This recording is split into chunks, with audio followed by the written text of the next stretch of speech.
There is a place in New Mexico where the wind never quite stops.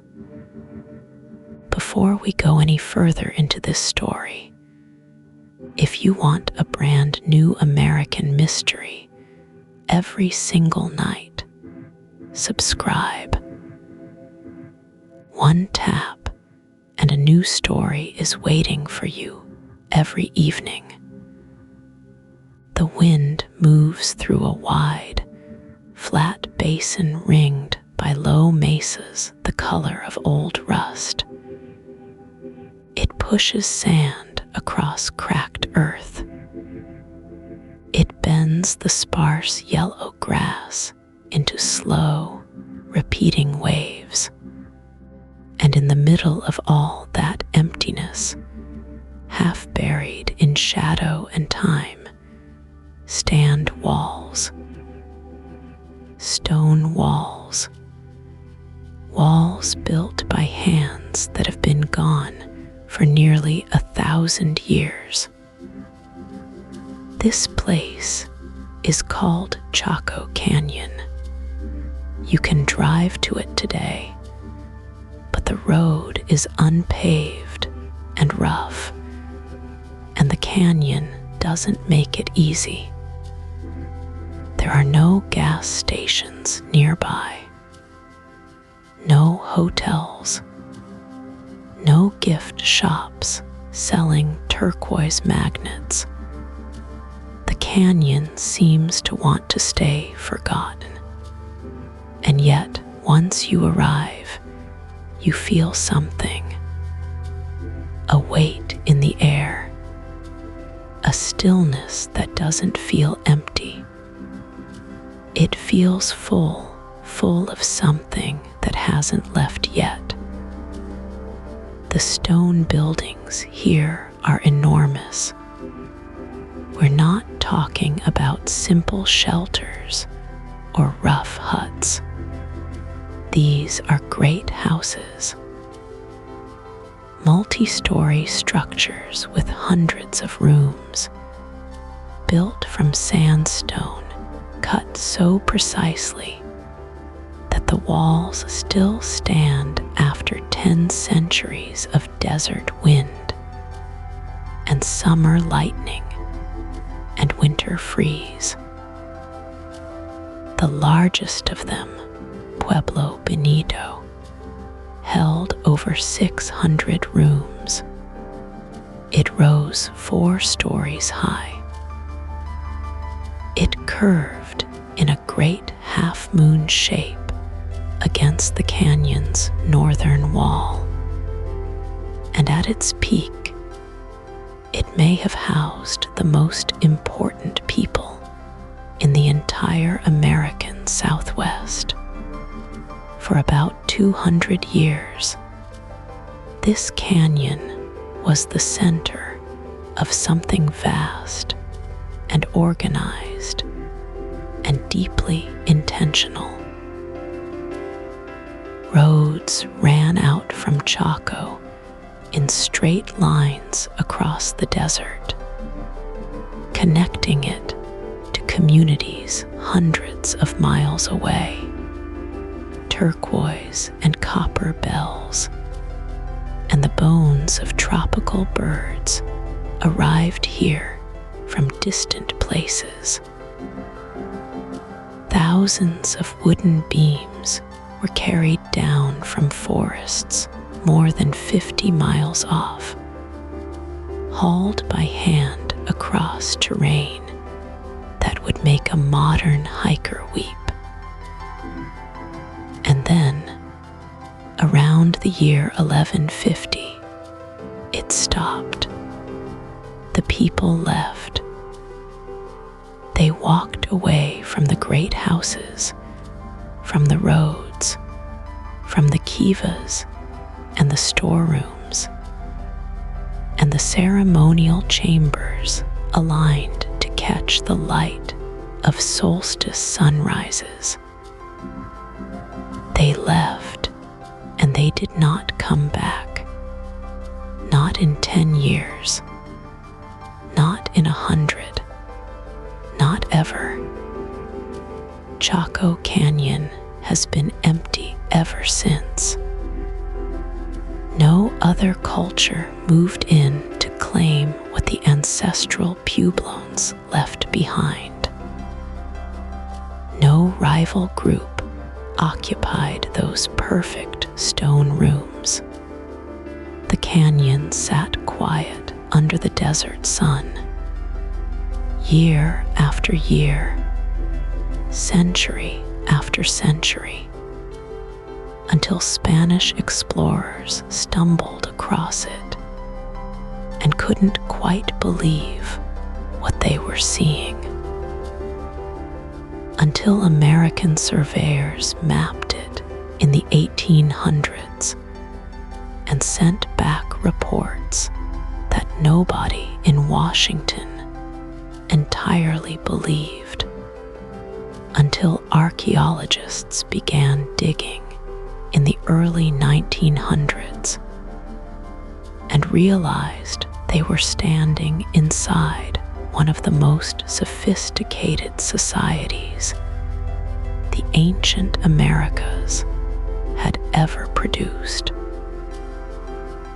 And still, the central question has no clean answer. Why did they leave? Archaeologists have spent more than 100 years trying to figure it out. They've pulled tree rings from ancient timbers and read the climate like a book. They've studied pottery and pollen and the chemical signatures locked inside human bone. They've argued at conferences and published competing papers and revised their theories again and again. Some say drought drove the people out. Some say the social order collapsed from within. Some say violence. Some say the canyon simply used up everything it had: the water, the wood, the soil, and the people had no choice but to move on. None of those answers is complete. None of them fully explains what happened here. And the Pueblo peoples whose ancestors built this place, the Hopi, the Zuni, the people of the Rio Grande, they have their own stories. Stories passed down in ceremony and song. Stories that don't always match what the archaeologists find in the ground, and sometimes tell us things the ground cannot. That tension between the science and the story, between the bone and the memory, is part of what makes Chaco so hard to let go of. Tonight, we're going to sit with this mystery. We're going to walk through what was built here and why. And we're going to follow the people as best we can toward the moment they decided to go. We may not find a final answer, but we'll find something. We always do out here in the desert when we're willing to be quiet and listen. The wind is still blowing. The walls are still standing, and the canyon is still waiting to be understood.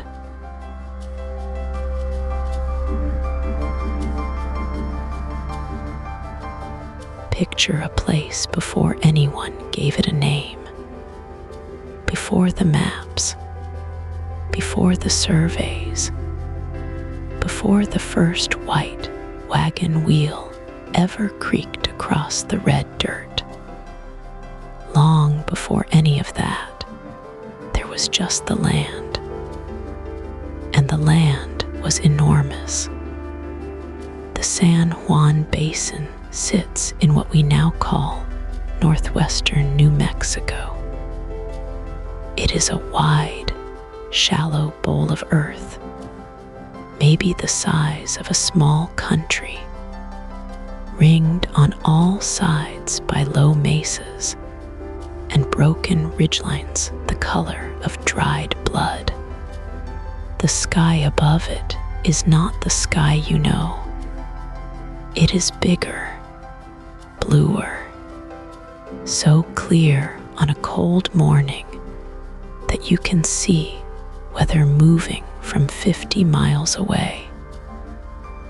A dark curtain of rain dragging itself slowly across the flats, like a gray curtain being pulled shut. The ground here is not soft. It is cracked sandstone and pale caliche, hard-packed earth the color of old bone. Juniper trees grow low and twisted, their bark the color of ash, their roots digging deep for water that is never easy to find. Sage covers everything. On a warm afternoon, after a brief rain, the whole basin smells of it. Sharp and green and clean, like the earth itself just exhaled. This is high desert country. People forget that. They think desert means flat and hot and empty, but the San Juan Basin sits above 5,000 feet. Winters here are real winters. Snow falls hard and stays. The cold comes down off the mesas at night like something alive, pressing through every gap in every wall. And summers burn. The sun here is not gentle. It is direct and white, and it means business. Running through the middle of this basin is a shallow cut in the earth called Chaco Wash. It is not much to look at. Not a river, not a canyon, not a gorge. Just a long, winding depression in the ground where water sometimes runs after rain and sometimes does not run at all. The walls of the wash are pale sandstone, layered like the pages of a very old book. Wind and water have been reading those pages for millions of years. 1,000 years ago, this place looked much the same wide sky, the same sage and juniper, the same cracked earth, but the basin was not empty. It was alive with people. They had no name for themselves that we know. The word Anasazi comes from a Navajo phrase that most scholars now translate as something close to ancient enemies or ancient ones who are not us. The Pueblo peoples of today, the Hopi, the Zuni, the people of Acoma, and the Rio Grande villages, they prefer a different name. ancestral pueblones, their ancestors, their family, not a mystery people, not a vanished race, a beginning. But in the year 850 or thereabouts, they were just here, living in small clusters along the wash, building low houses of stone and mud, 1 room wide, 1 room deep, pressed close to the canyon walls, where the sandstone gave some shelter from the wind. Their tools were simple and beautiful. Grinding stones worn smooth by 10,000 mornings of corn. Digging sticks hardened in fire. Baskets woven so tight they could hold water. Sandals braided from yucca fiber, tough enough to walk 100 miles on bare rock. They wore cotton when they had it, woven into simple garments, white and brown, and sometimes painted with designs that meant things we can no longer read. They wore robes of turkey feathers in the cold months, soft and warm and rustling with every step. At night, they gathered around small fires of juniper wood. The smoke rose straight up in still air, pale against the dark sky. The stars above the San Juan Basin are not like stars anywhere else. There are too many of them. They crowd the sky from edge to edge, so thick and close that the Milky Way throws actual shadows on the ground. These people watched those stars carefully, patiently, over generations. They noticed things, they remembered things, and slowly, over hundreds of years, something began to happen in this dry wash in the middle of nowhere. Something that had never happened before in this part of the world. Something that, even now, nobody fully understands. The canyon was just a canyon. The wash was just a wash. The sky was just the sky. But the people who lived here were paying attention to all of it. Every shadow, every sunrise, every season. They were reading something in the land, and what they read told them to build. And so they did.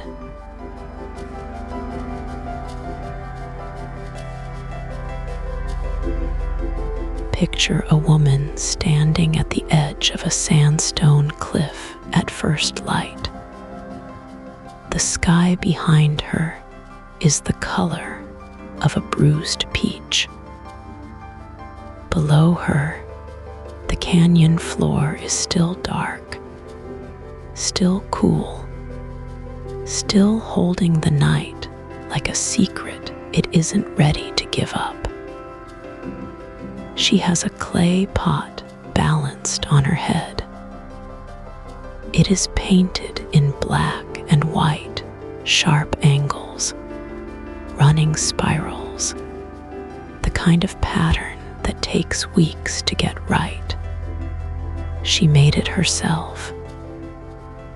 She has been making pots since she was old enough to hold a coil of wet clay without dropping it. She is not thinking about history. She is thinking about water.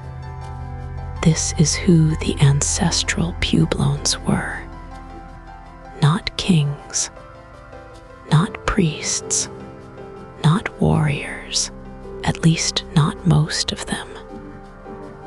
They were people who thought about water the way you think about air.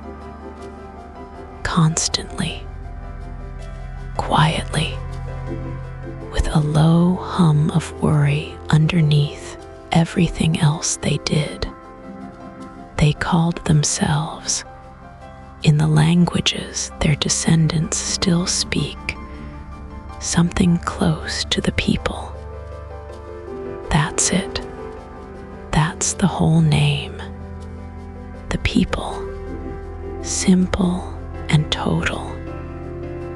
The word that means everything.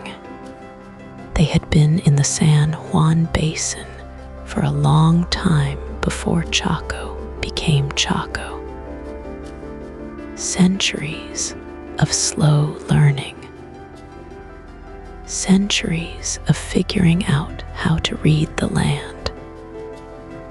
They watched where the rain pooled after a storm. They watched where the deer walked in dry months.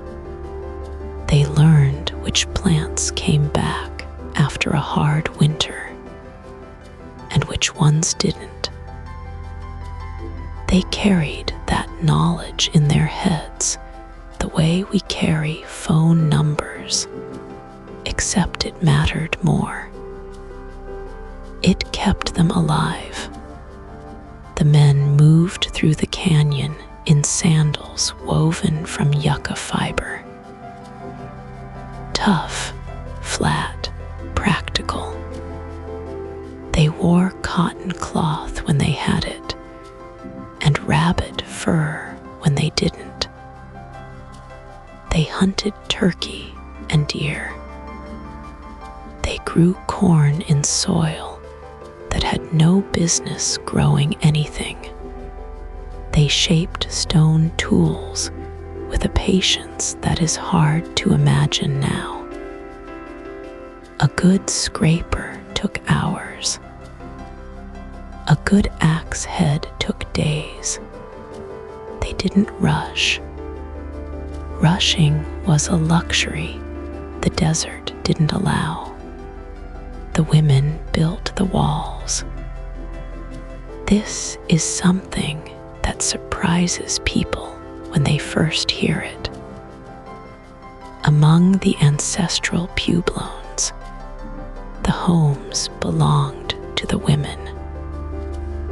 The rooms passed from mother to daughter. A man who married moved into his wife's family's home. He was a guest in a house that was not his. The women decided where the walls went up and where they came down. They mixed the mortar. They set the stones. They plastered the interior walls smooth with their bare hands, pressing and sweeping until the surface was almost silky. You can still see the handprints sometimes, pressed into the plaster of rooms that have been empty for 900 years. Small hands, careful hands, hands that knew exactly what they were doing. The children ran. That's what children do. They ran along the canyon rim in the early morning when the air was still cool and smelled like sage and something faintly mineral like wet stone. They chased the dogs that lived in the village,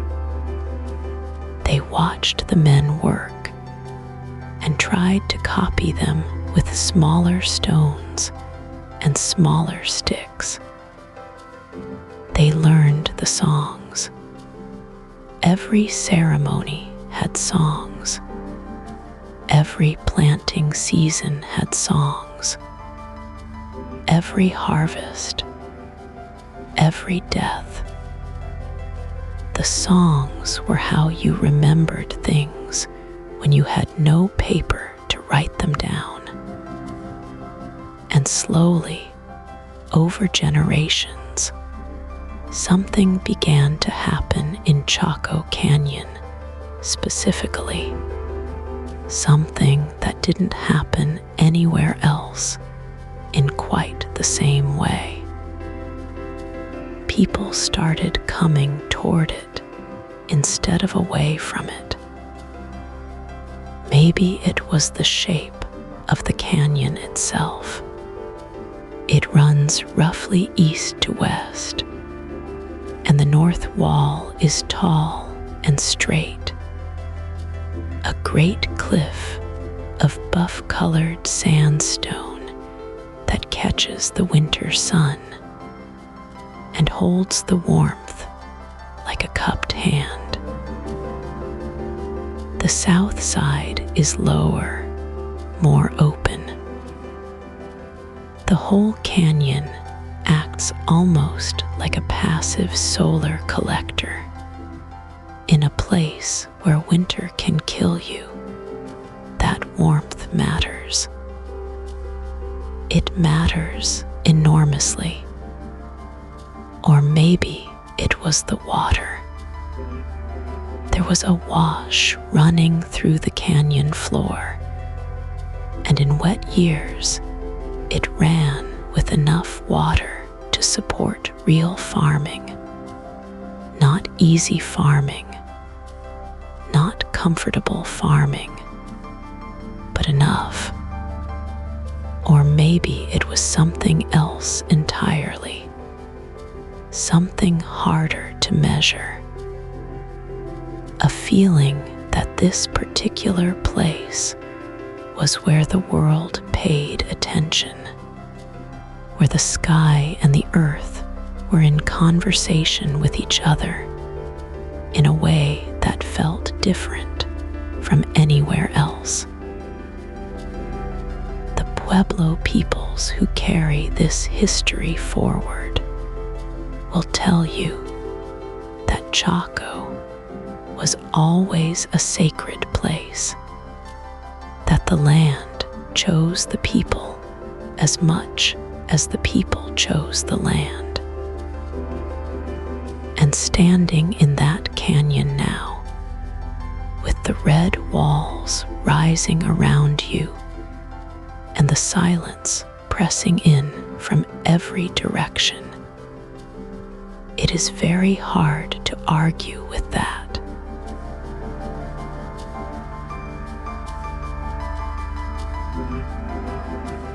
Picture a morning in Chaco Canyon about 1,000 years ago. The sun has not yet cleared the canyon walls. The air is cold and thin and smells of juniper smoke. A woman steps out of a doorway cut from sandstone.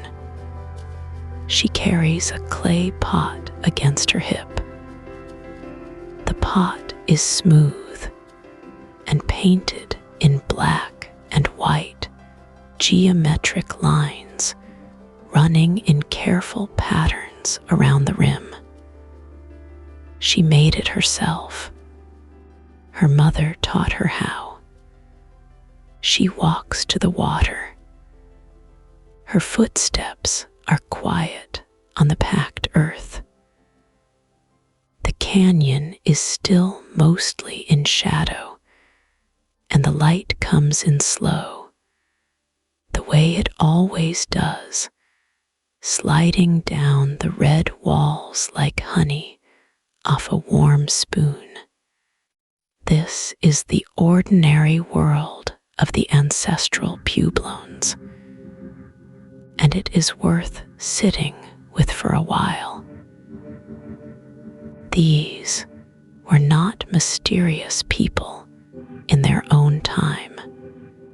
They were farmers and builders and parents and neighbors. They woke up early. They worked hard. They watched the sky the way you might check a window before going outside. The sky told them everything: when to plant, when to harvest, when to hold a ceremony, when to rest. Their homes were made of stone and mud.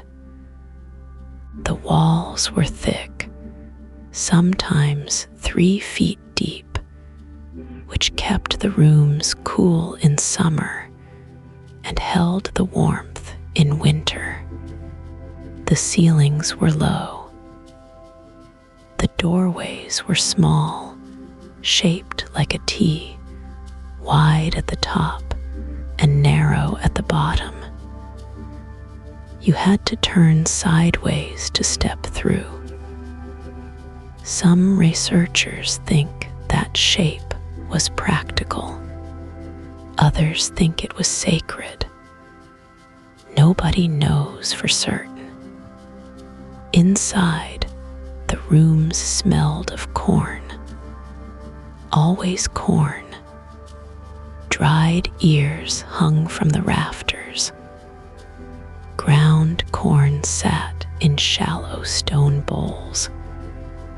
Corn was not just food here.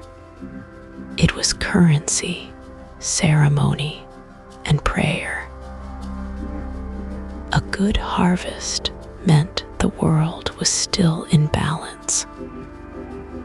A bad one meant something had gone wrong between the people and the sky. Children ran between the buildings in the early morning. Dogs followed them. Turkeys moved in loose groups near the outer walls, making their low, rolling sounds. The Chacons kept turkeys not just for meat, but for their feathers, which they wove into blankets. A turkey feather blanket was soft and light and warm. It was one of the small luxuries of this life. The men climbed ladders to the upper levels of the great houses to watch the horizon. The great houses were not homes in the way we think of homes. Most researchers now believe they were used for gatherings, for ceremonies, for storage.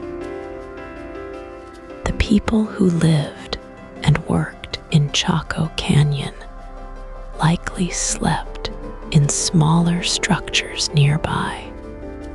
The great houses were something closer to a civic center or a cathedral, a place you went to on important days.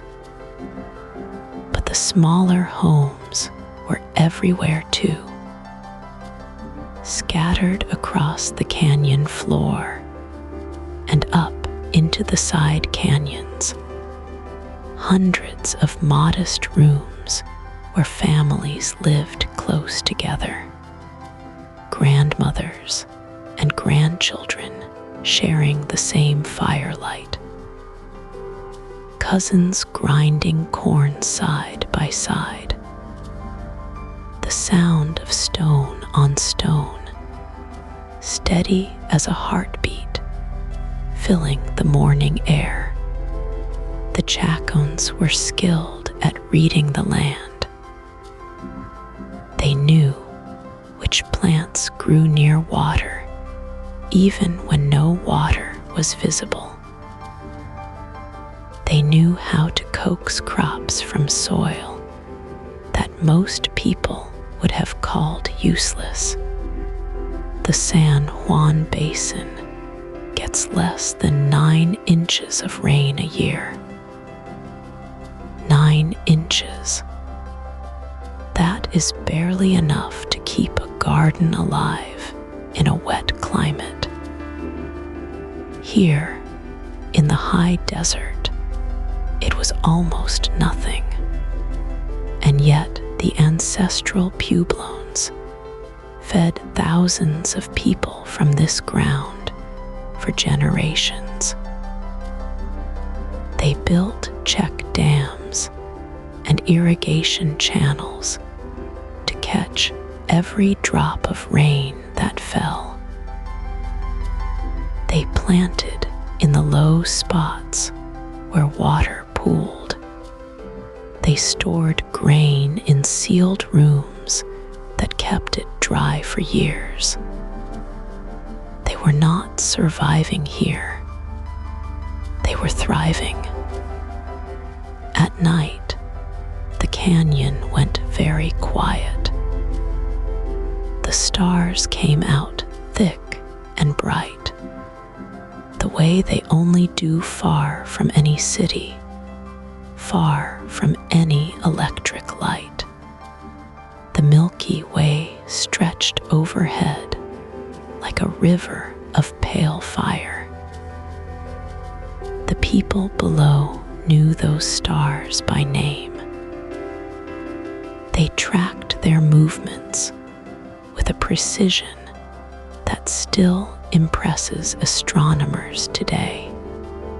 A child might fall asleep on a flat roof, wrapped in a turkey feather blanket, watching the stars wheel slowly overhead. The canyon walls rose dark on either side. The fire in the kiva below sent a thin thread of smoke into the cold air. This was the world, steady and warm and full of small, careful knowledge passed from hand to hand across generations. Nobody knew yet that it would end.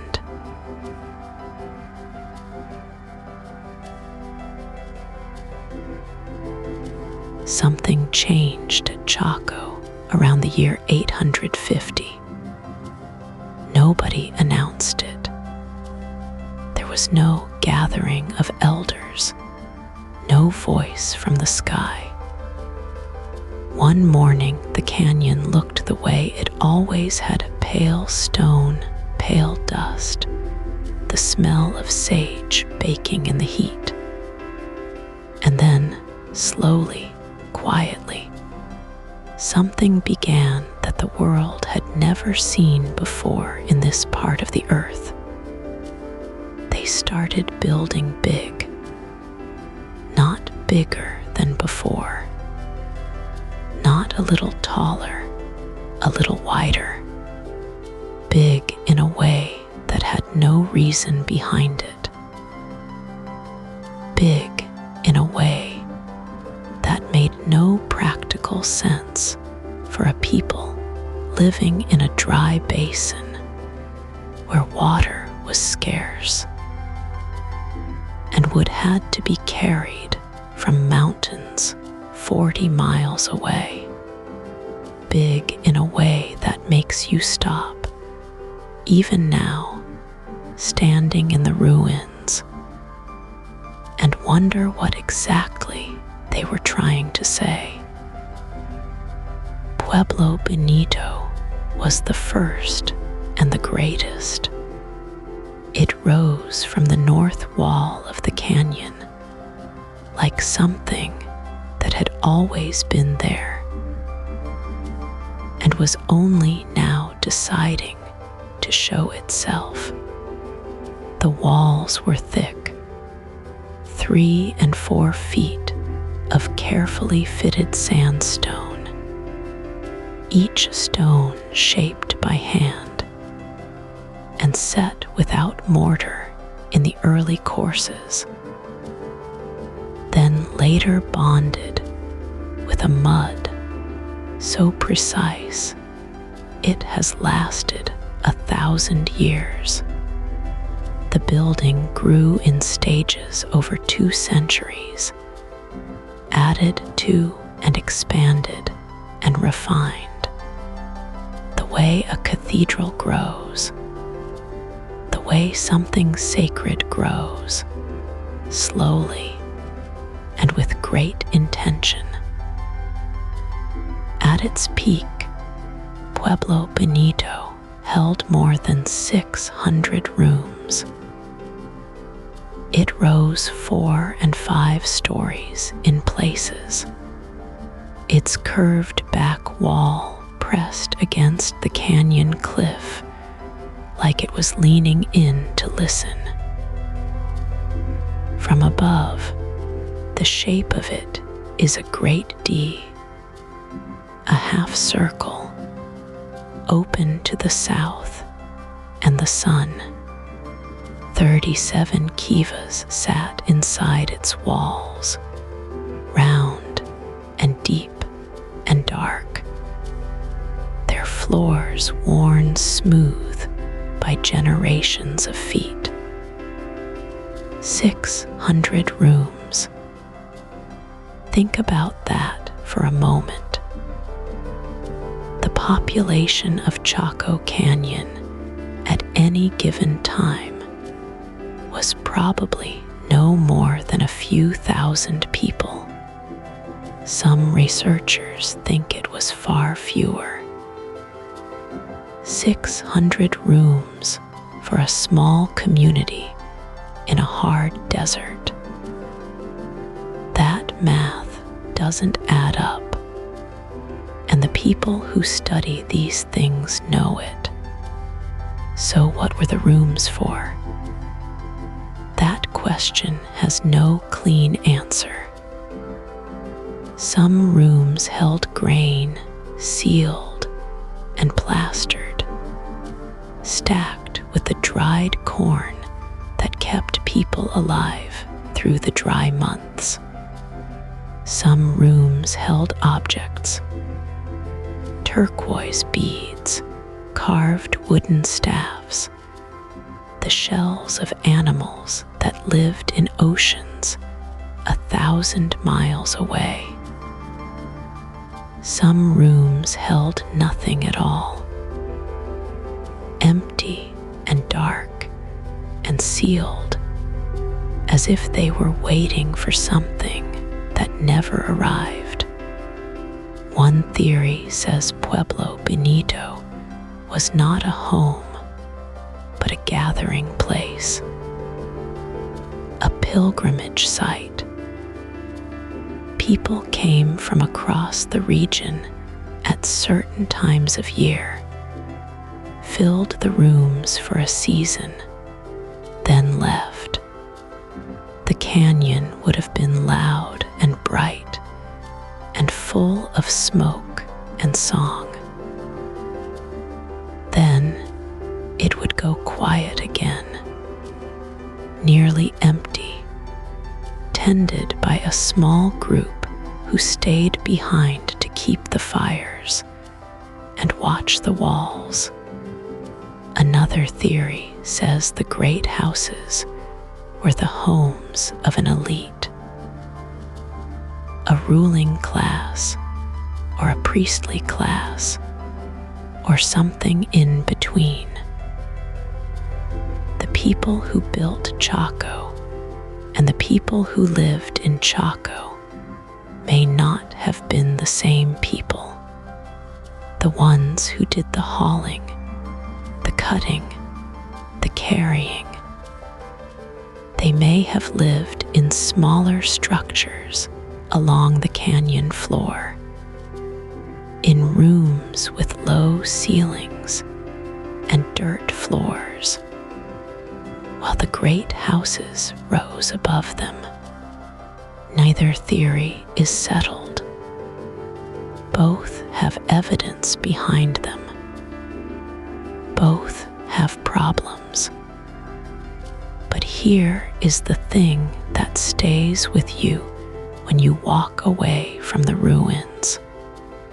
The builders of Pueblo Benito aligned the walls of the building to the cardinal directions with a precision that required careful observation of the sun over many years.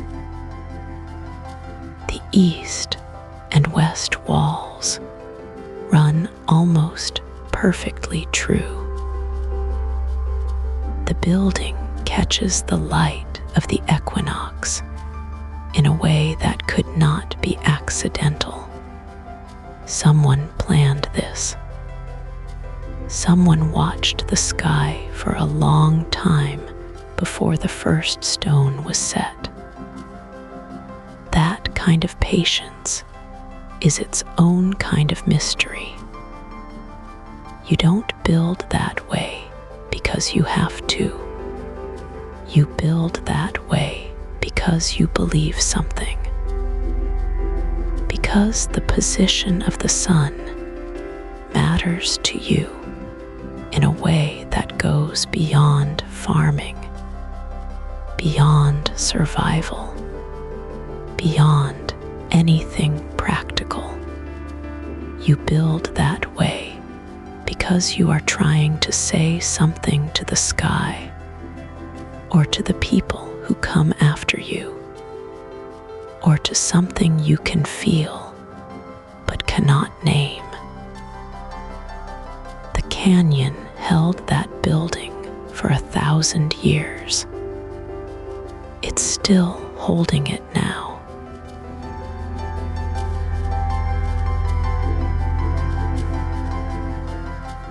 There are roads in the desert that don't make sense. That's the first thing you notice when you look at what the ancestral Pueblones left behind at Chaco. Not the great houses, not the Kivas, the roads. Because the roads are strange in a way that takes a moment to settle into your mind. They're wide, 30 feet across sometimes, cut straight into the desert floor like someone drew a line with a ruler and then told 1,000 people to dig. They don't curve around hills. They don't bend with the land.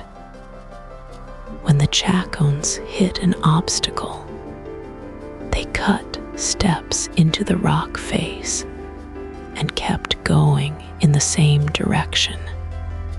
The road continued. The road always continued. Archaeologists have mapped more than 400 miles of these roads so far. Some people believe the total was once much longer.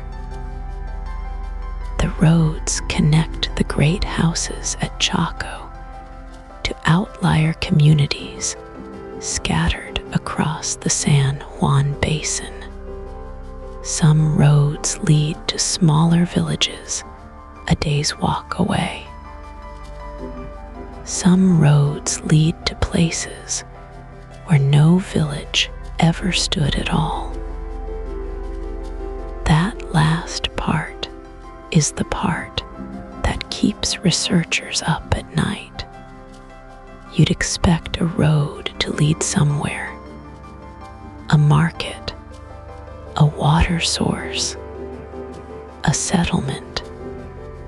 But some of these roads end at the edge of a mesa and stop. Just stop.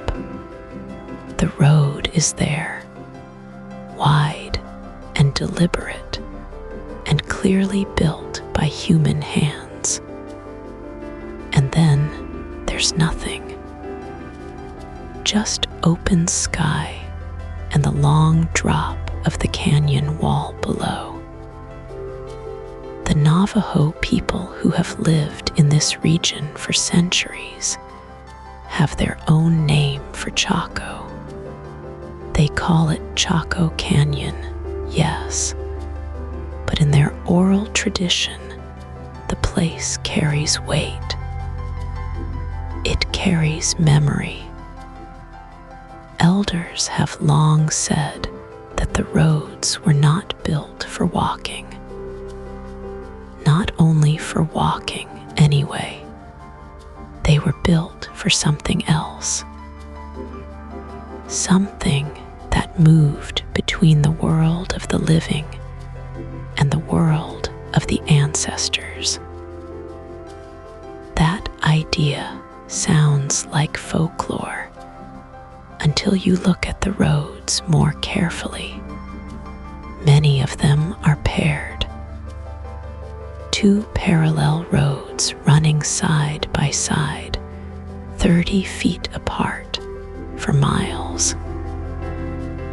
You don't need two parallel roads to move goods or people.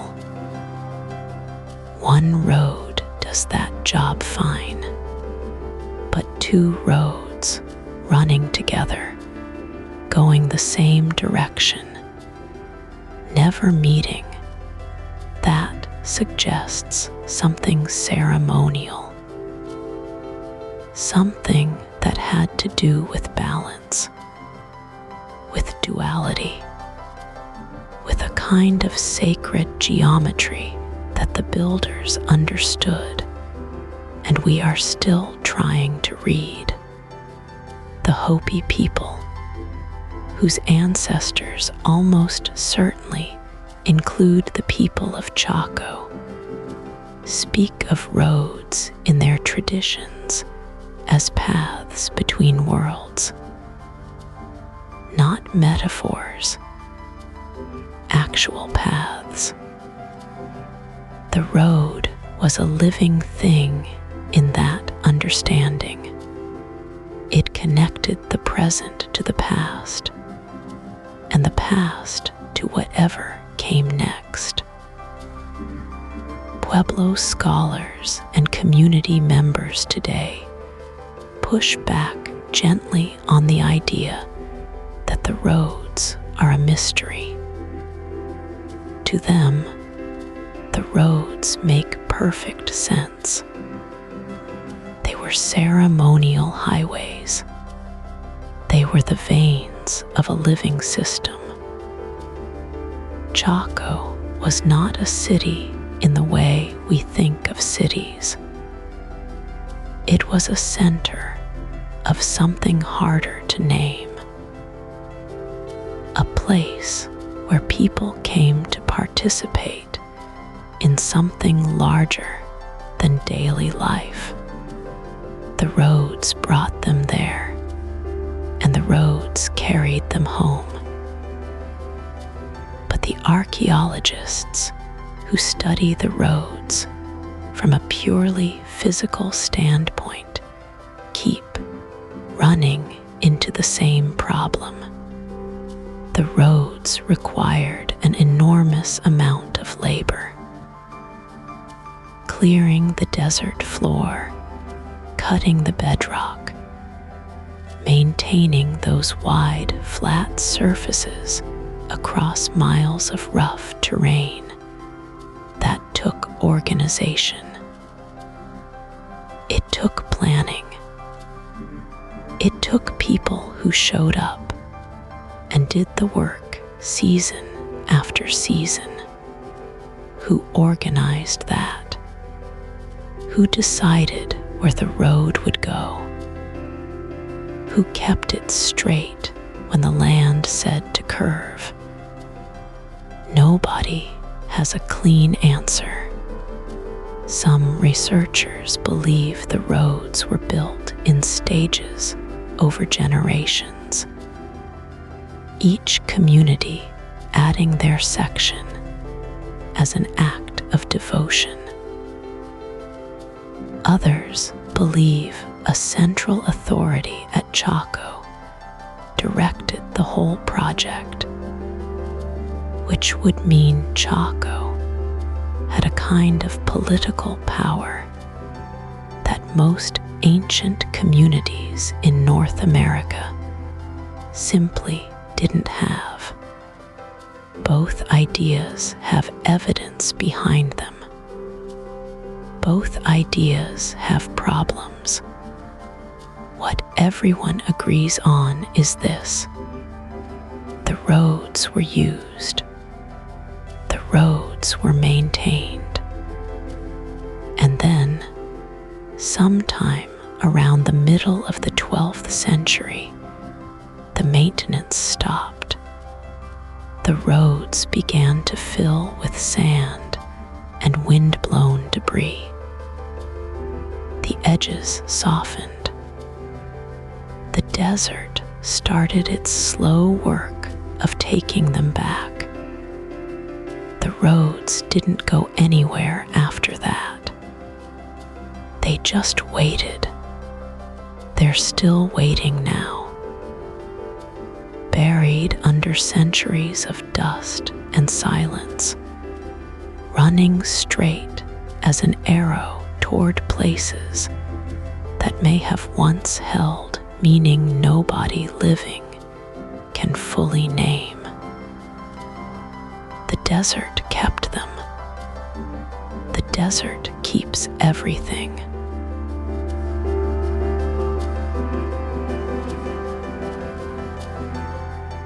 Here is something worth sitting with for a moment.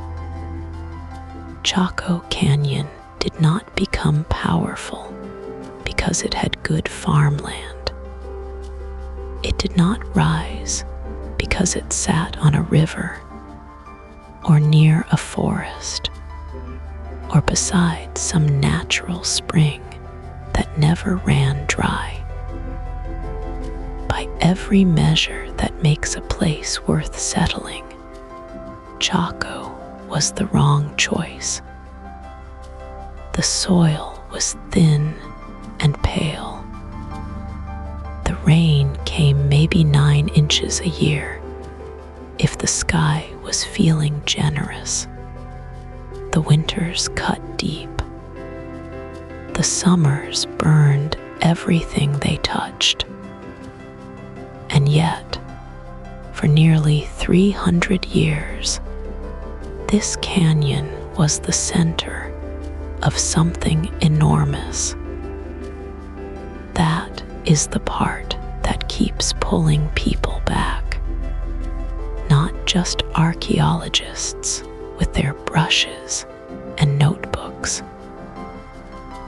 Not just the Pueblo descendants who carry these stories in their blood, but anyone who has ever stood in that canyon at dusk, with the sandstone walls going amber and rose around them, and felt the weight of something they could not name.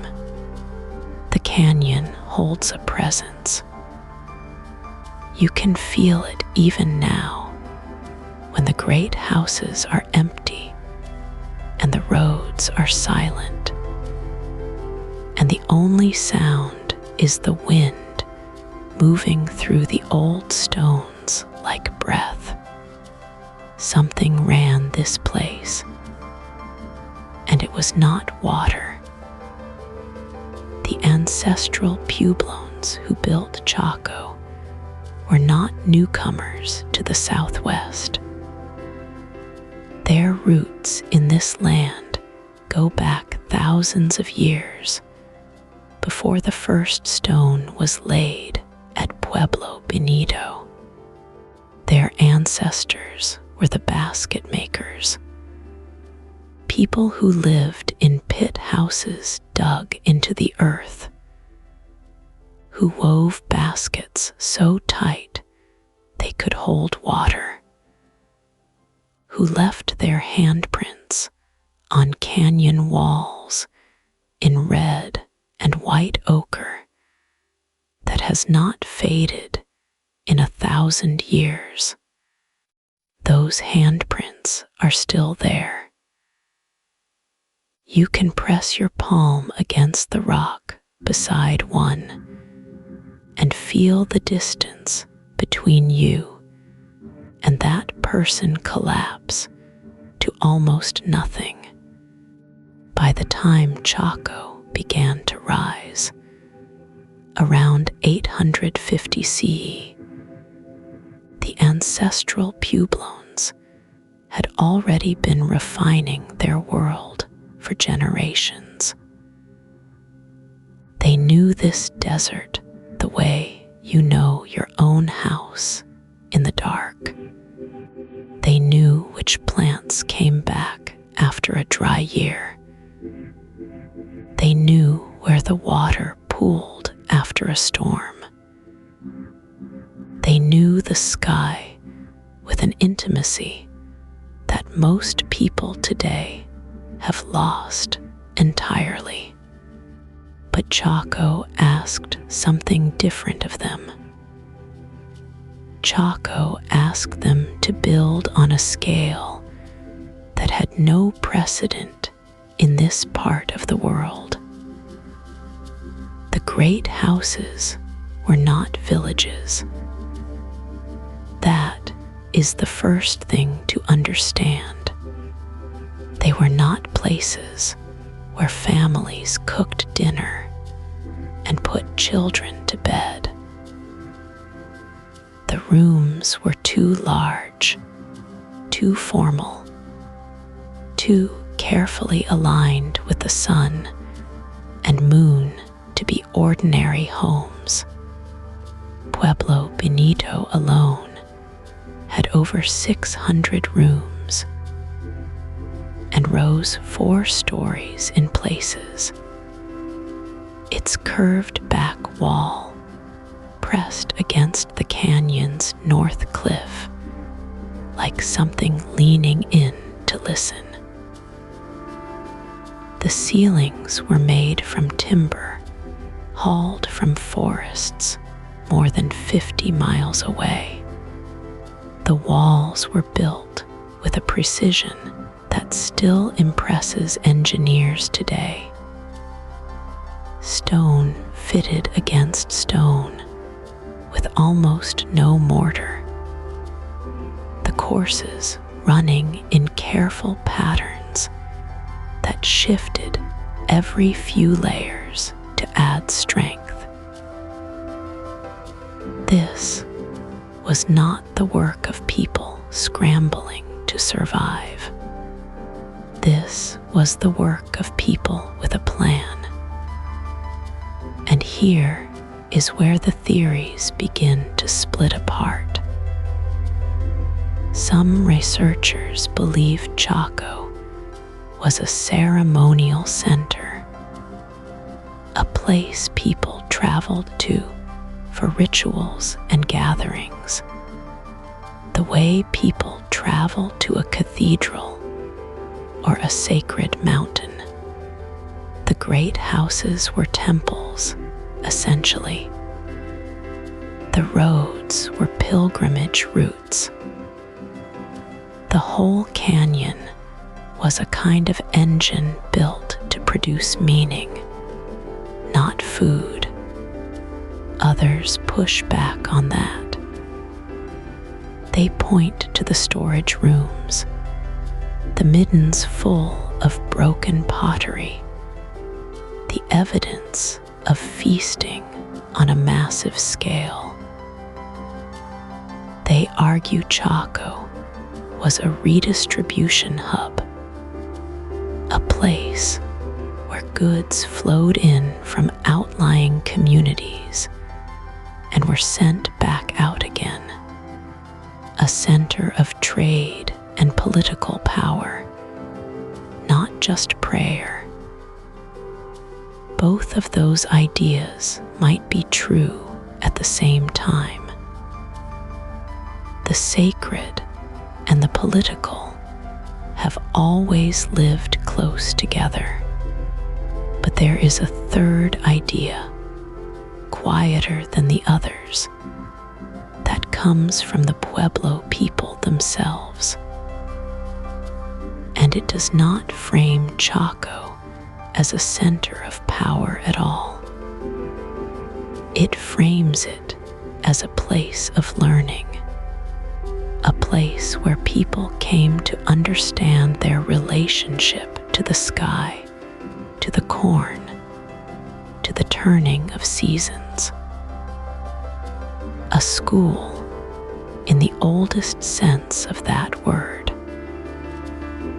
What all three of these ideas agree on is this: Chaco ran on something invisible, something that could not be measured in bushels of corn or gallons of water, something that made people walk hundreds of miles to be here. And then, one day, it stopped working.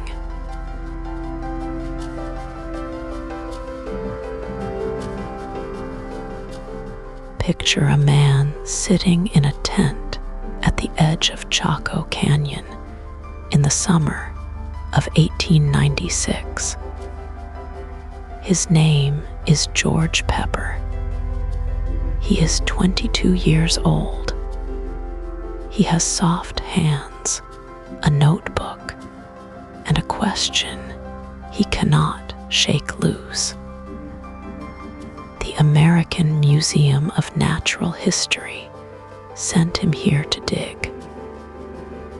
But what he found was something older than any answer he came prepared to receive. Pepper crawled into Pueblo Bonito room by room.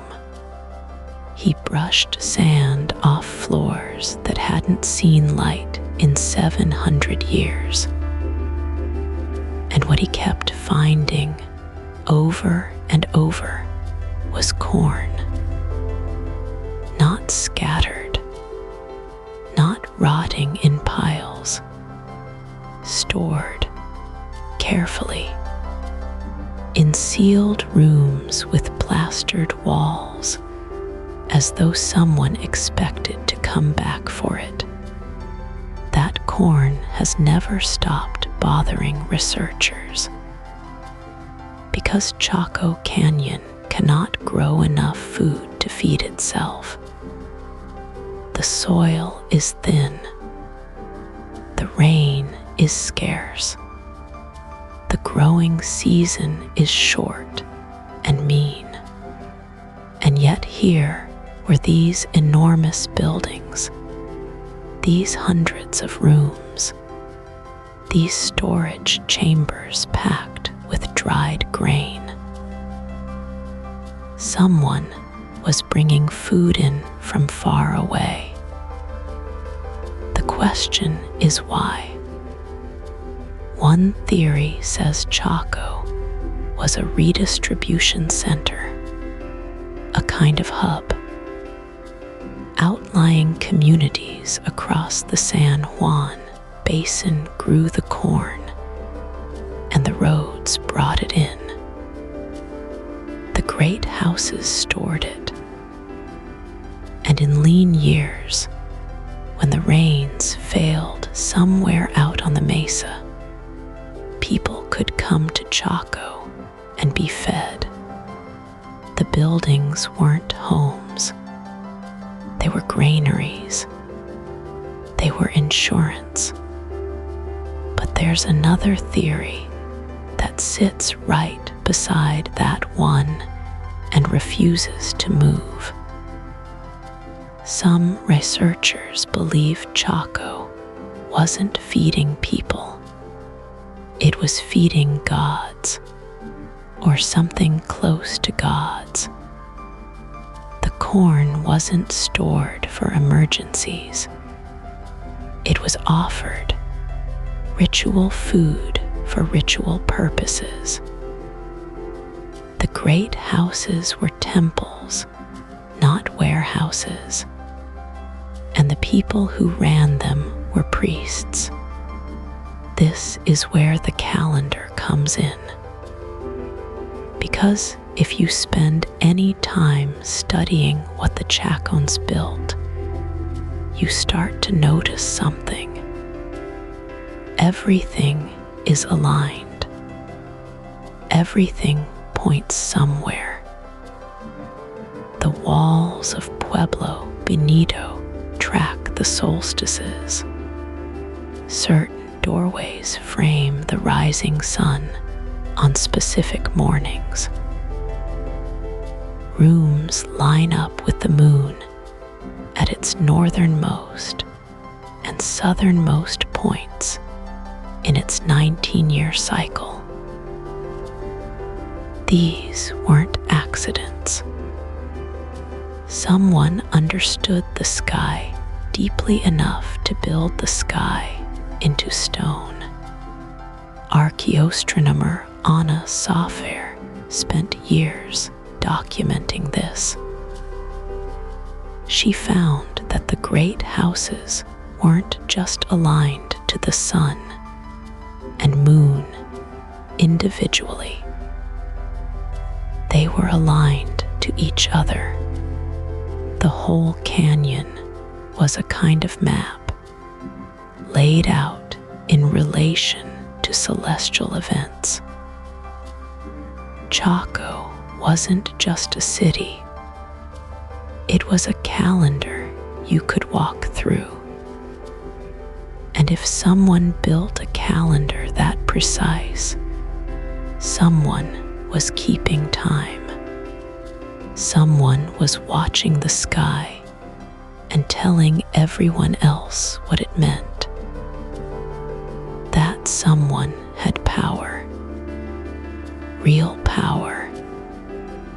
The kind of power that gets corn brought to you from 100 miles away. Here is what Pepper and every researcher after him keeps circling back to. Chaco required belief. It required people scattered across a vast, dry basin to agree that this canyon mattered, that these buildings were worth feeding, that the people inside them had access to something ordinary people did not. Call it knowledge. Call it connection to the sky.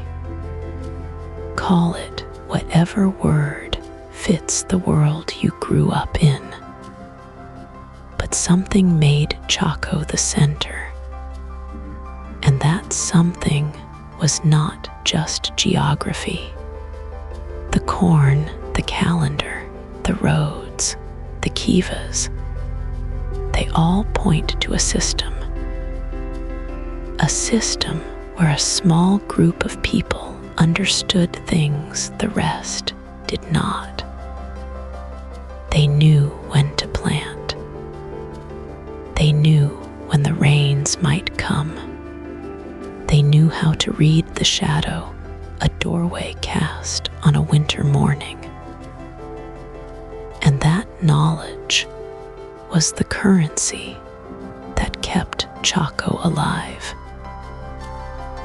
But here is the quiet problem with that theory. Knowledge only holds power as long as people believe in it. The moment the rains stop coming, the moment the corn stops growing, the moment the calendar predicts a good year, and the year turns out to be terrible, the priests lose something they can't get back. Not their knowledge, their credibility. George Pepper packed up his tent in 1900 and went back to New York. He left behind more questions than he answered. The corn he found is still studied today. The alignments Safair mapped are still debated.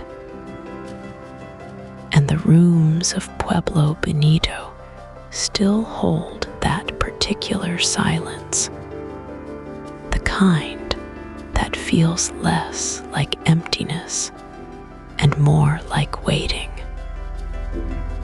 Something ran this canyon. Something organized it, fed it, pointed it at the sky. And sometime around 1150, that something stopped working. The corn stopped coming. The roads went quiet. And the priests, if that's what they were, had no answer left to give.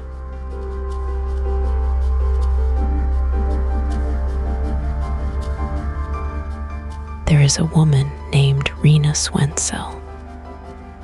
She grew up at Santa Clara Pueblo in New Mexico, where the old ways still breathe inside the adobe walls. She is an architect, a scholar, a keeper of things that most people have stopped looking for. And when she first walked into Chaco Canyon, she did not reach for her notebook. She stopped. She said later that the place felt like it was still alive.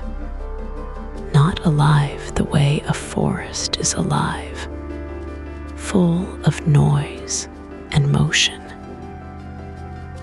Alive the way a held breath is alive, like something was waiting, like the canyon itself was paying attention to her the same way she was paying attention to it.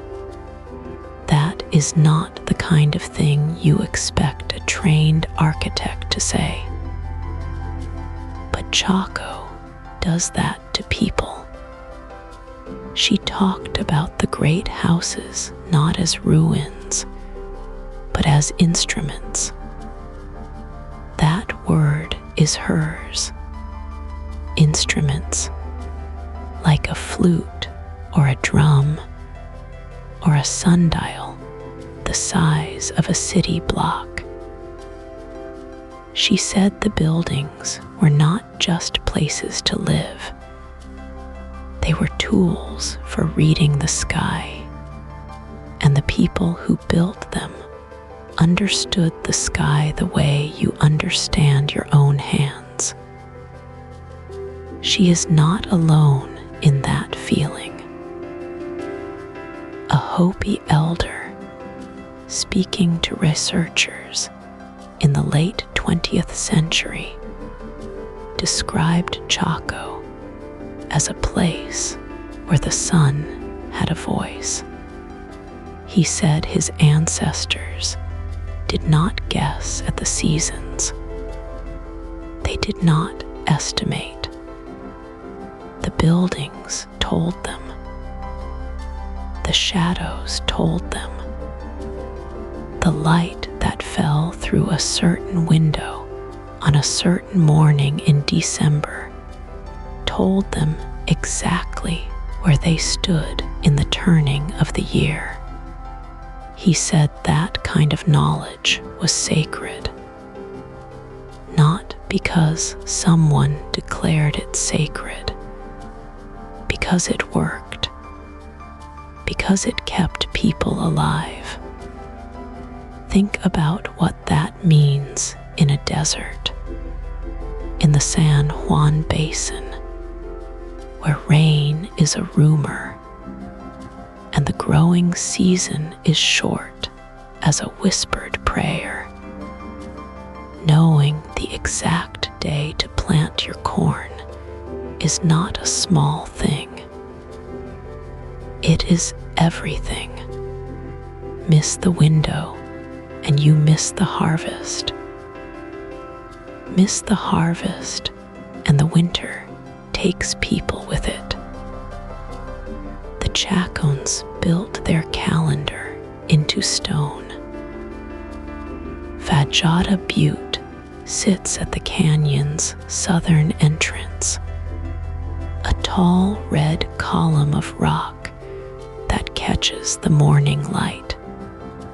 Near its top, 3 large stone slabs lean against the cliff face.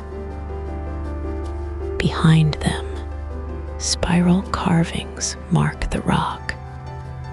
On the summer solstice, a single blade of sunlight falls through the gap between the slabs and cuts straight through the center of the largest spiral.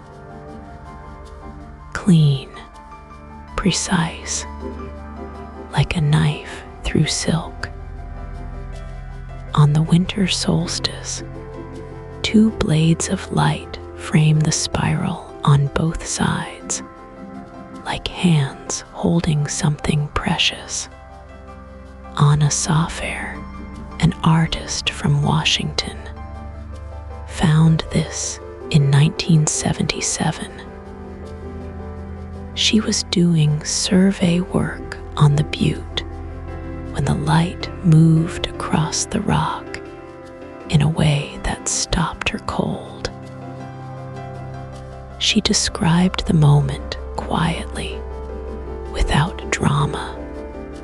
She said she watched the light and understood all at once that she was looking at something deliberate, something designed.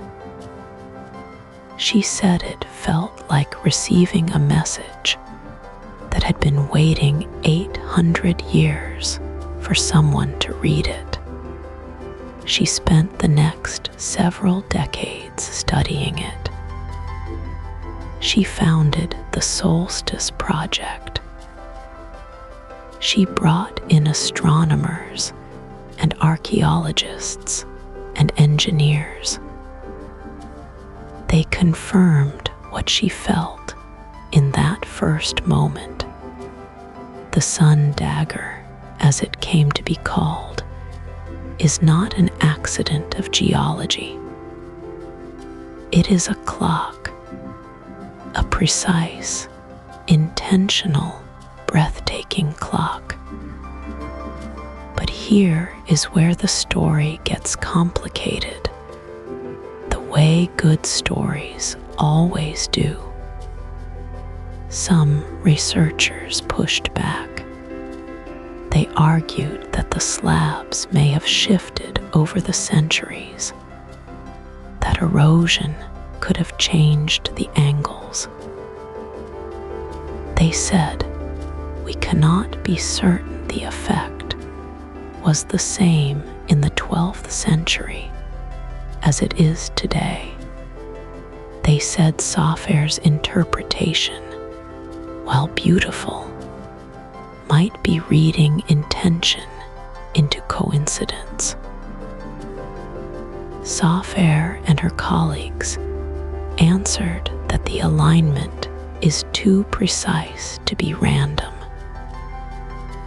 that the spirals themselves, carved with care and symmetry, suggest purpose, that the Chacons built their great houses to catch solstice light in doorways and windows across the canyon floor, that the sun dagger fits a pattern too consistent to dismiss. The argument has never fully resolved. It probably never will. But Rena Swensel said something that stays with you. She said the debate between scientists misses the point.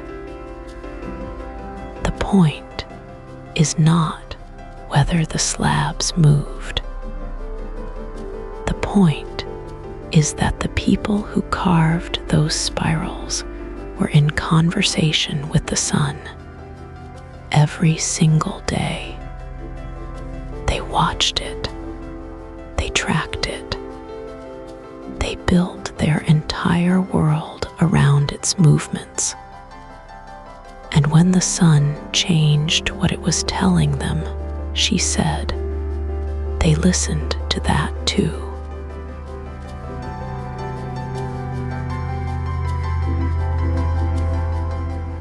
Here is the thing about Chaco Canyon that keeps archaeologists up at night. The pieces fit together almost perfectly. And that's exactly the problem. When you lay out all the evidence side by side, a pattern starts to form. Dates line up. Locations echo each other. The same shapes appear in different places, carved by different hands, separated by 100 miles of desert. It feels like a message, but nobody can agree on what the message says. Start with the great houses. Pueblo Bonito, Chetro Kettle, Pueblo del Arroyo. Each one was built in stages, over generations, with a precision that still makes modern builders shake their heads. The walls lean inward at a slight angle, just enough to carry the weight of 4 and 5 stories without cracking. The rooms align with the sun and moon at specific moments in the year. The doorways frame the horizon like picture windows. None of this happened by accident. Somebody planned it. Somebody kept the plan alive across 100 years of construction. That kind of continuity takes organization. It takes authority. And authority in a world without kings or armies is a fragile thing. Some archaeologists believe Chaco ran on ceremony. The great houses weren't homes, they say. They were temples, gathering places. The rooms sat mostly empty for decades at a time, waiting for the right season, the right alignment, the right moment when pilgrims would walk the roads in from the outlier communities and fill those stone corridors with firelight and prayer. The whole canyon was a machine for making meaning. Others push back hard on that idea.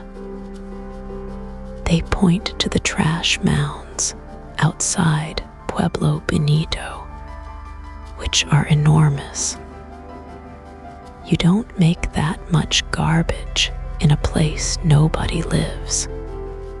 They point to the cooking fires, the worn floors, the grinding stones smoothed by daily use. People lived here, they say.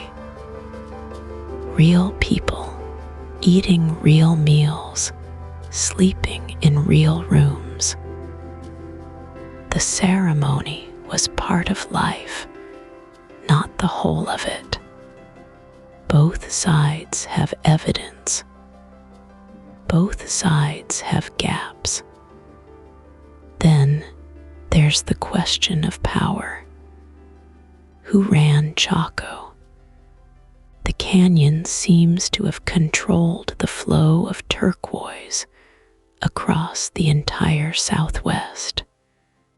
Tens of thousands of turquoise pieces have been found in Pueblo Bonito alone, more than anywhere else in the ancient world. Turquoise was sacred. It was wealth. It was the color of water in a land that had almost none. whoever held the turquoise held something important. Some researchers think Chaco was a redistribution center. Goods came in from hundreds of miles away. Corn, timber, pottery, shells from the Pacific coast. The canyon processed it all and sent it back out along the roads. A kind of hub, a beating heart for a whole network of communities. But here's where the argument gets sharp. If Chaco was a center of trade and ceremony, why did so many of the outlier communities seem to shrink during Chaco's peak years? The villages that fed the canyon were getting smaller, while the canyon itself was getting bigger. That doesn't look like a generous redistribution system. That looks like extraction. A few archaeologists have used the word tribute. They say Chaco's great houses were built on the labor of people who had very little choice. The roads didn't carry willing pilgrims. They carried workers. They carried corn that communities couldn't afford to give. The canyon grew fat while the countryside grew thin. Most of the field resists that framing. The evidence for coercion is indirect. You can't prove tribute from a corn cob. You can't prove forced labor from a stone wall. The people who built Chaco left no written records, no contracts, no complaints. What they left was stone and bone and ash, and those things speak slowly and in riddles. What everyone does agree on is this. By the early 1100s, something in the system was straining. New construction at the great houses slowed. The roads carried less traffic. The outlier communities that had once mirrored Chaco's architecture began to drift in their own directions, building their own local styles, following their own local rhythms. The network was loosening. It didn't collapse all at once. That's important. It frayed, like a rope that loses one thread at a time, still holding, until one morning it simply isn't there anymore. The pattern is clear enough to see. What caused the pattern is where the arguments begin. And the arguments, after more than a century of digging and debating and measuring, have not resolved into a single clean answer. They've only gotten more interesting.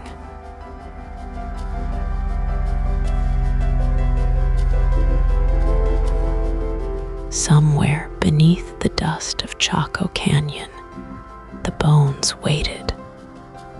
They waited for a long time. Centuries passed over them. Wind moved sand across the canyon floor. The great houses stood empty and still. Then, in the late 1800s, the diggers came. Archaeologists with brushes and notebooks and careful hands. They moved through the rubble of Pueblo Bonito room by room. And what they found in those rooms changed the conversation about the Anasazi forever. Most of what they pulled from the earth was ordinary. Pottery shards, woven sandals, the ash of old fires, corn cobs dried to the color of bone. These were the quiet leftovers of daily life, and they told a quiet story. But some of what they found was not quiet at all. In certain rooms, in certain corners of the canyon, the bones told a different story, a harder one. The first thing the bones said was this: not everyone who lived at Chaco died peacefully. Some bodies showed signs of violence. Broken skulls, cut marks on the ribs, bones that had been cracked open in ways that suggested something deliberate. Archaeologists looked at these remains for years, debating what they meant. The marks were real. That much was certain. What caused them was not. One theory rose above the others, and it was not easy to say out loud. Some researchers, most notably a physical anthropologist named Christy Turner, looked at the cut marks and the burned fragments and the scattered remains and said the word that nobody wanted to say: cannibalism. Turner spent decades studying bones from sites across the Four Corners region.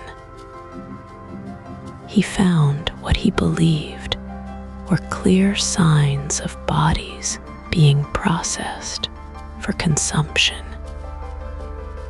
He published his findings. The academic world did not greet them warmly. Other researchers pushed back hard. They said the cut marks could mean ritual. They said bodies were sometimes defleshed as part of burial practice, not as food. They said Turner's conclusions went too far, too fast, without enough room for other explanations. Some Pueblo scholars and native voices said the cannibalism theory was being used to paint their ancestors as savage, and that the evidence deserved more careful handling than it was getting. Both sides had a point. That is the honest truth of it. What most researchers do agree on is this: something violent happened at certain Chaco sites. The site called Cowboy Wash, down in Colorado, produced remains that even cautious scientists found difficult to explain away. Bones from at least 7 people, all processed in the same way, all showing the same kinds of marks. myoglobin, a protein found in human muscle, was identified inside a cooking pot at the site. That detail is hard to argue with. Something was cooked. Something was consumed. But here is where the story gets complicated, as it always does. Even if violence happened at Cowboy Wash, that site is not Chaco Canyon itself. The canyon's great houses tell a murkier story. The bones found at Pueblo Bonito include some of the most elaborately buried individuals ever found in the ancient Southwest. Room 33 held the remains of what appeared to be high-status men, buried with thousands of turquoise beads, shell jewelry, and copper bells that had traveled up from Mexico. These were not people who died in chaos. These were people who were honored, carefully laid to rest, remembered. So the bones at Chaco say two things at once. They say, some people here were treated as sacred. And they say, somewhere nearby, something darker was happening. The question is whether those two things are connected. Some researchers think the violence was the act of Chacan elites enforcing control. A warning, a punishment, a way of keeping the outlying communities in line through fear. Others think the violence came from outside, from raiders or desperate people pushed to the edge by hunger and drought. Others still believe the cannibalism evidence is overstated and that the real story is simply one of collapse, not cruelty. Nobody has settled it. The bones have been studied and restudied. New technology has been applied. DNA analysis, isotope testing.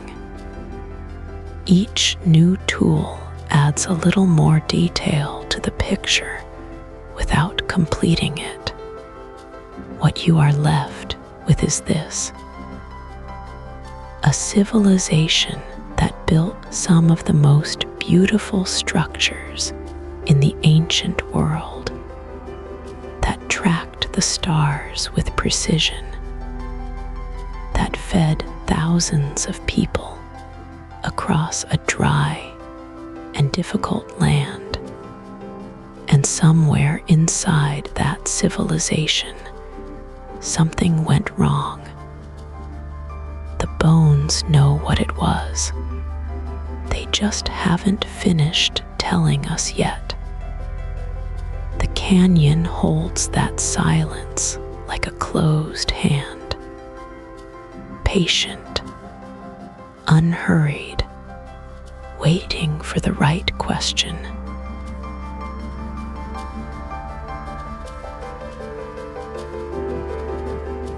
There is a tree in the American Southwest that remembers everything, not in the way people remember things, not with feelings or stories or the soft blur of time. Trees remember in rings. Every year of their life shows up as a line inside their trunk, A good year makes a wide ring, fat with water and growth. A bad year makes a thin one, pale and tight, like a held breath. Scientists figured out how to read those rings. They matched them up across hundreds of old trees, dead trees, beams pulled from ancient ruins. They built a calendar out of wood,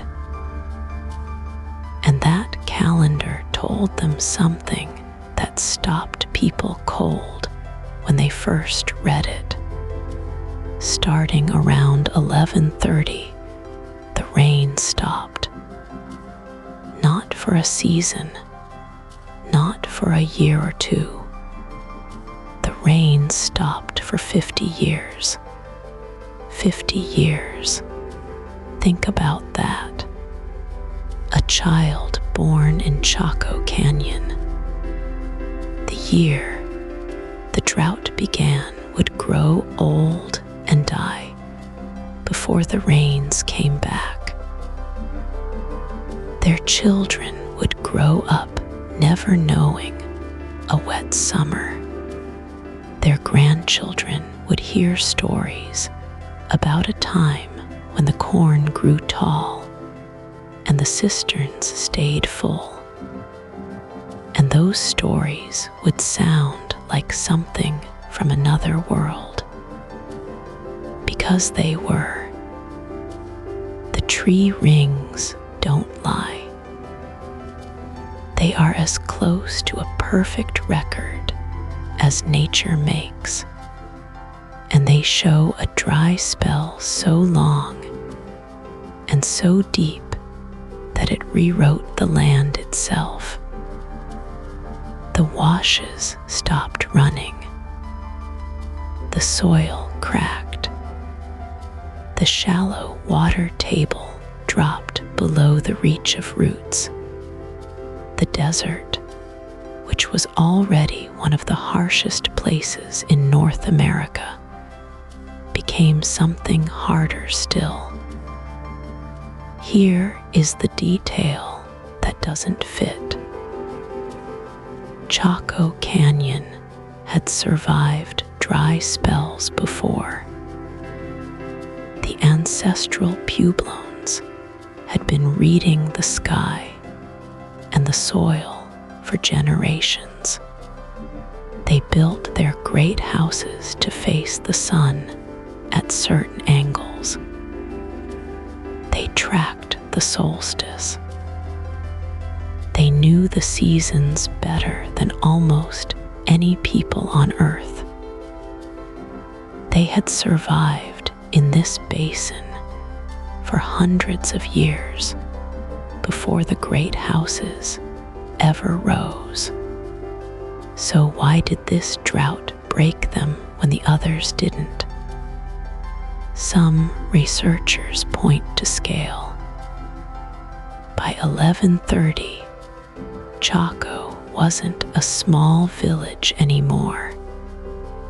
It was a system.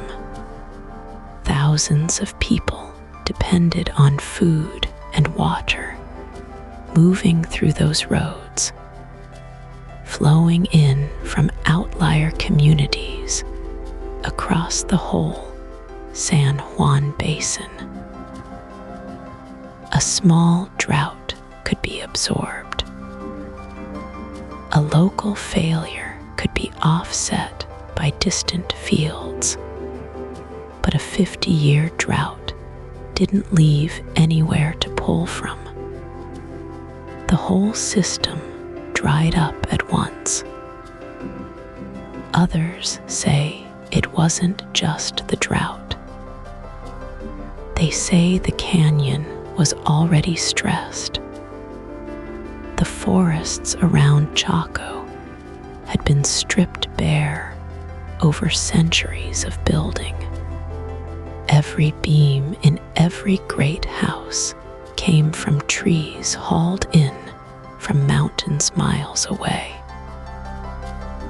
The local wood was gone long before 1130. The topsoil was thin.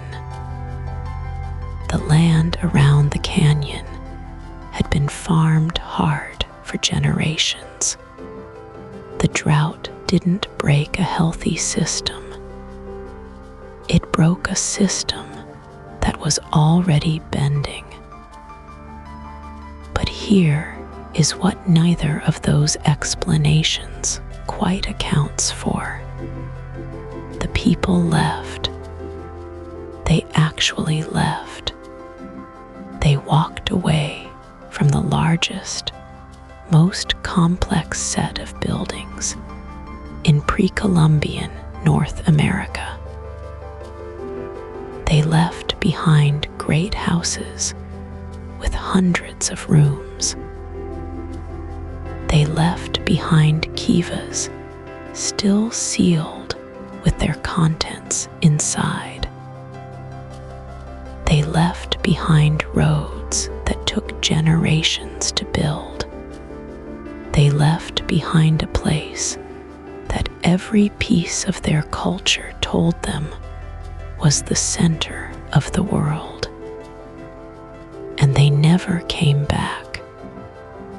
That is the impossible detail, not the drought itself. Droughts end. This one did too, eventually. The rains returned. The land recovered, at least in part. Other people passed through the canyon over the centuries. Traders, wanderers, later Pueblo groups moving across the desert. Some of them left small marks, but no one ever rebuilt Chaco. No one ever relit the fires in Pueblo Bonito. No one ever filled those rooms again. A place that took 200 years to build was abandoned in what appears to be a single generation. And in all the centuries since, no one has chosen to call it home. The drought explains why they left. It doesn't explain why they never returned. It doesn't explain what they knew about that place or what they believed had happened there that made going back feel impossible. The canyon sat empty under the high desert sun. The walls stood. The rooms waited. The roads stretched out in every direction, leading away from a center that no longer held anything. Whatever the drought took from Chaco, it took something that couldn't be rebuilt. Something that had no name in the tree rings. Something the wood doesn't remember.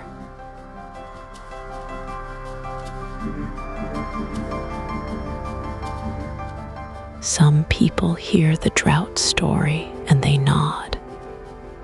It makes sense. The rain stopped. The corn died. The people left, clean and simple, like a door closing on a quiet room. But some people push back, and they have good reasons. The skeptics, and there are real ones, working scientists with soil samples and tree cores and years in the field, they look at the drought theory and they say, wait, just wait, because the ancestral pueblones had survived dry years before.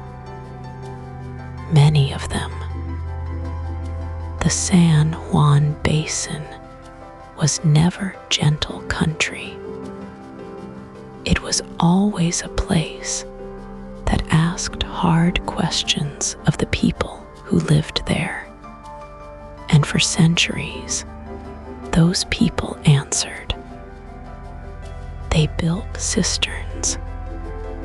They dug check dams into the arroyos to slow the water down and coax it into the soil. They read the sky like a book and planted their corn in the places where the earth held moisture longest. A drought, the skeptics say, doesn't explain everything. It doesn't explain the scale of what happened. It doesn't explain why Chaco specifically emptied out, while other communities in the region held on longer. It doesn't explain the silence that followed. Droughts end. People come back. But nobody came back to Chaco. So the skeptics started looking at something else, something quieter than a drought, something that had been happening for a long time before the rains ever stopped. They looked at the trees, not the trees standing now. The desert around Chaco today is spare and open, pale gold and rust red, dotted with sage and rabbit brush, and not much else. But the trees that used to be there, the ones that aren't anymore. Here is what the evidence shows. To build Pueblo Bonito alone, the Chacons hauled in somewhere between 50,000 and 200,000 wooden beams, ponderosa pine, Douglas fir, spruce, trees that don't grow in the canyon, trees that had to be cut from forests 30 to 50 miles away and carried by hand across the desert. No wheels, no draft animals, just people walking with timber on their backs.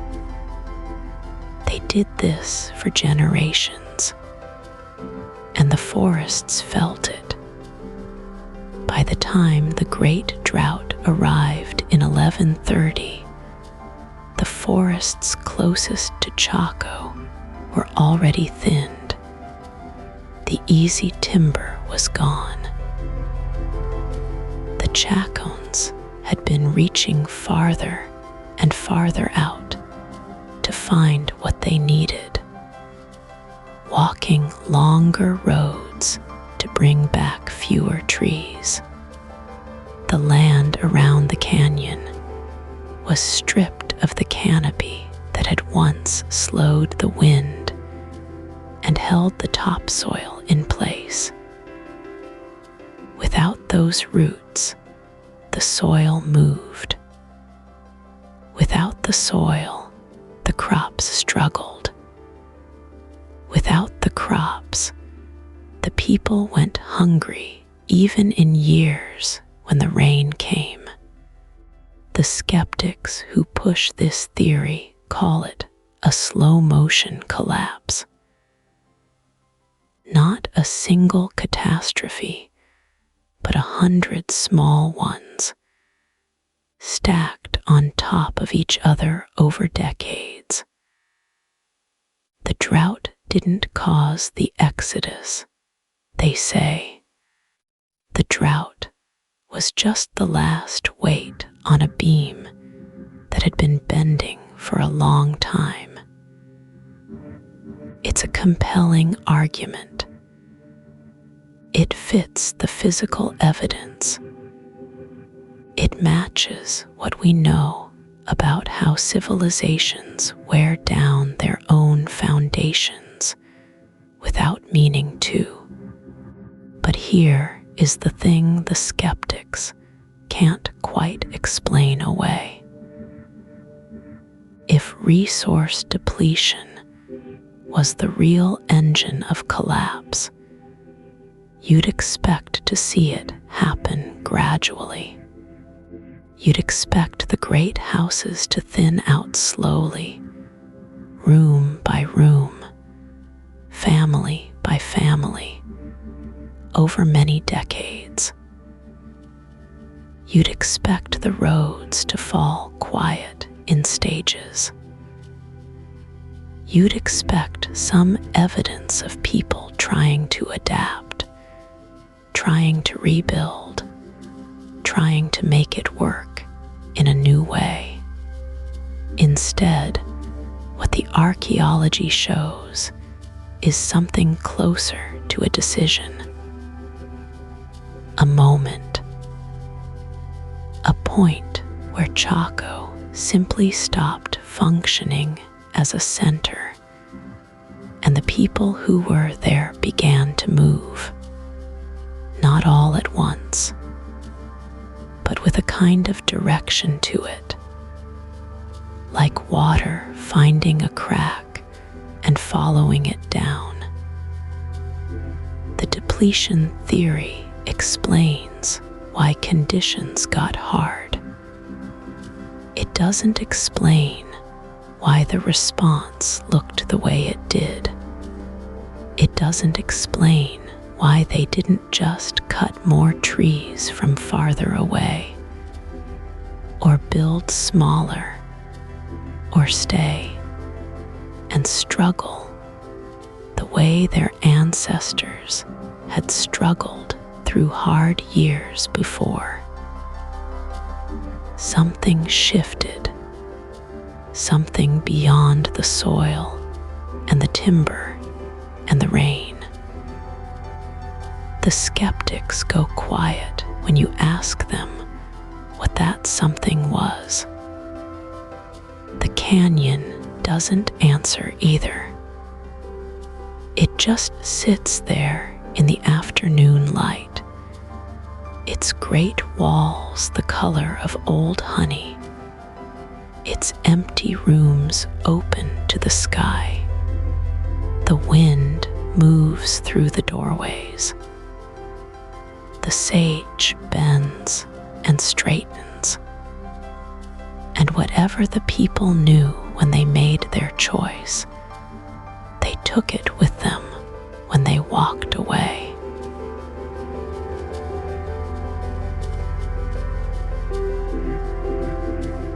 Some people look at Chaco Canyon and see a ruin. A beautiful one, sure. Stone walls going gold in the afternoon light. Doorways that frame nothing but sky.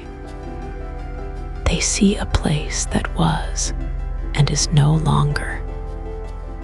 But some people look at the same canyon and see something else entirely.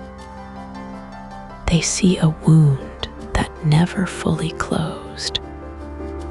They see a place where something went wrong from the inside out, and they will tell you so quietly, without apology, the way people talk when they've stopped caring whether you believe them. These are the believers, not in the supernatural sense, though some of them would not rule that out. They believe in a specific and uncomfortable theory. They believe that Chaco Canyon did not simply fade. They believe it broke. And they believe the breaking started with the people who held the most power, The theory goes like this. By the late 1100s, the great houses were not just homes. They were seats of control. Whoever lived in Pueblo Bonito, whoever managed the storage rooms and the roads and the ritual calendar, they held something over the outlying communities. They decided when the ceremonies happened.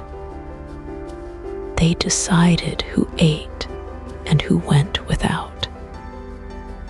They decided what the sun meant when it moved across the sky in a certain way. That kind of power, held long enough, makes enemies. Some archaeologists have pointed to the distribution of food remains inside the canyon. The great houses show signs of feasting. Deer bones, turkeys, corn ground fine as powder. But the smaller sites nearby tell a different story. Simpler meals, thinner evidence of abundance. The same drought hit everyone, but it did not hit everyone equally. That gap between those who had and those who did not is where some researchers believe the real story lives. There is a name for what may have happened.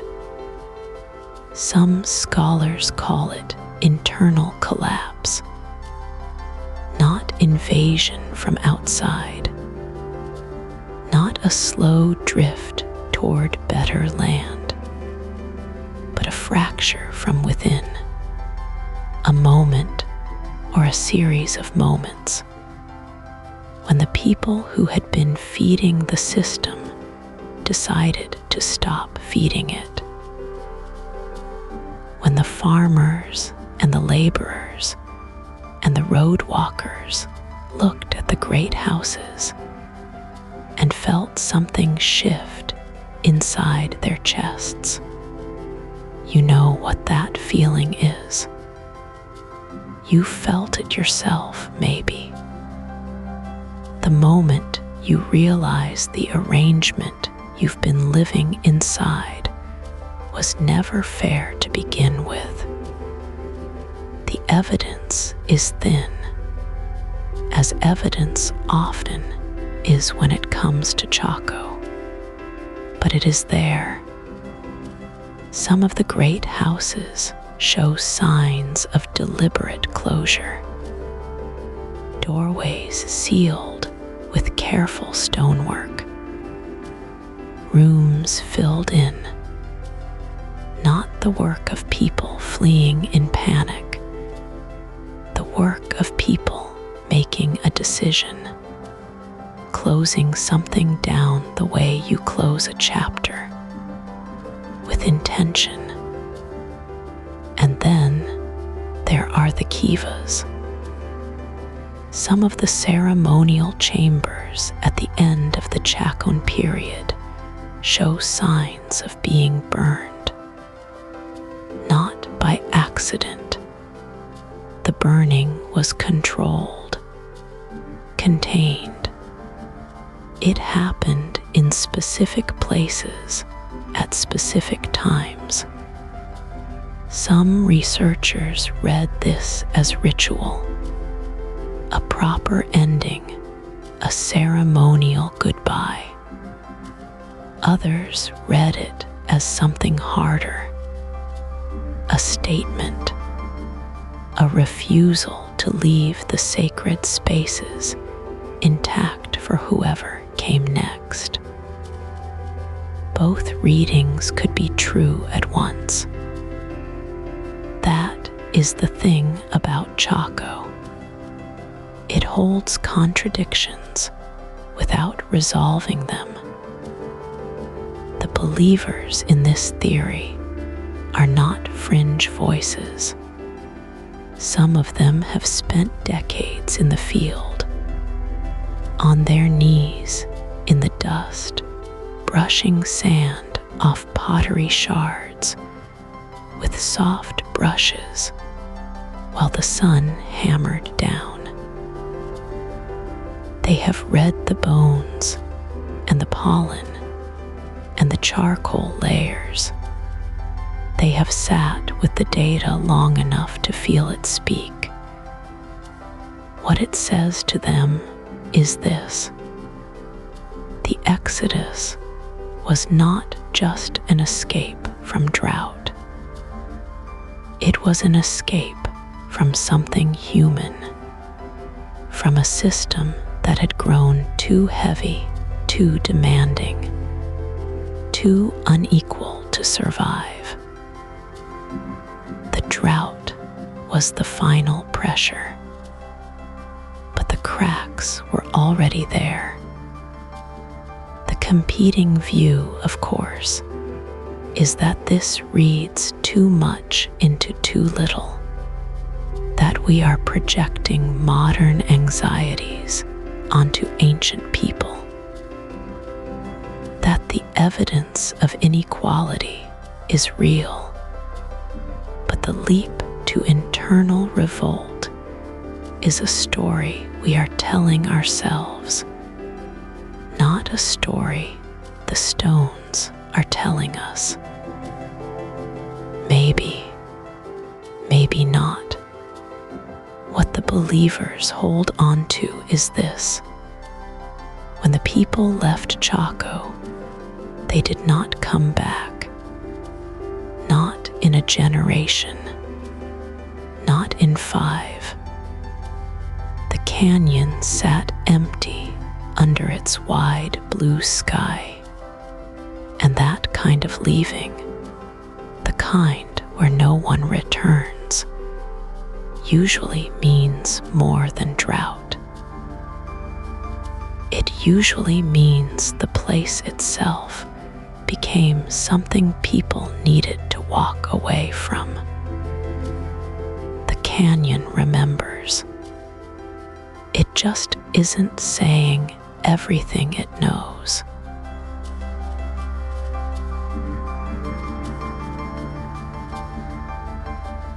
There is something about the ground at Chaco Canyon that doesn't feel quite right under your feet. Not wrong, exactly. Not dangerous. Just different. Like the earth, there is heavier than it should be. Like it has been holding something for a very long time and hasn't decided yet whether to let it go. Stand at the base of Pueblo Bonito on a still morning. The sun comes up slow and orange over the canyon rim. The sandstone walls catch that light and glow like coals. The air smells of dry sage and something older, something mineral and faint, like the inside of a cave that hasn't been opened in a century. The silence is total, not peaceful exactly, more like the silence of a room where someone was just speaking and you walked in right after they stopped. That's the feeling the canyon gives you, that you just missed something. The Kivas are the places where that feeling is strongest. A kiva is a round room, dug into the earth, with a hole in the roof for smoke and light. The Chaco people built hundreds of them. Some were small, just wide enough for a family to sit in a circle. Others were enormous, great kivas, 60 or 70 feet across, with stone benches along the walls and fire pits at the center, big enough to warm 100 people at once. They were ceremonial spaces. That much is agreed upon. Fires burned in them. Voices rose through the smoke hole into the open sky.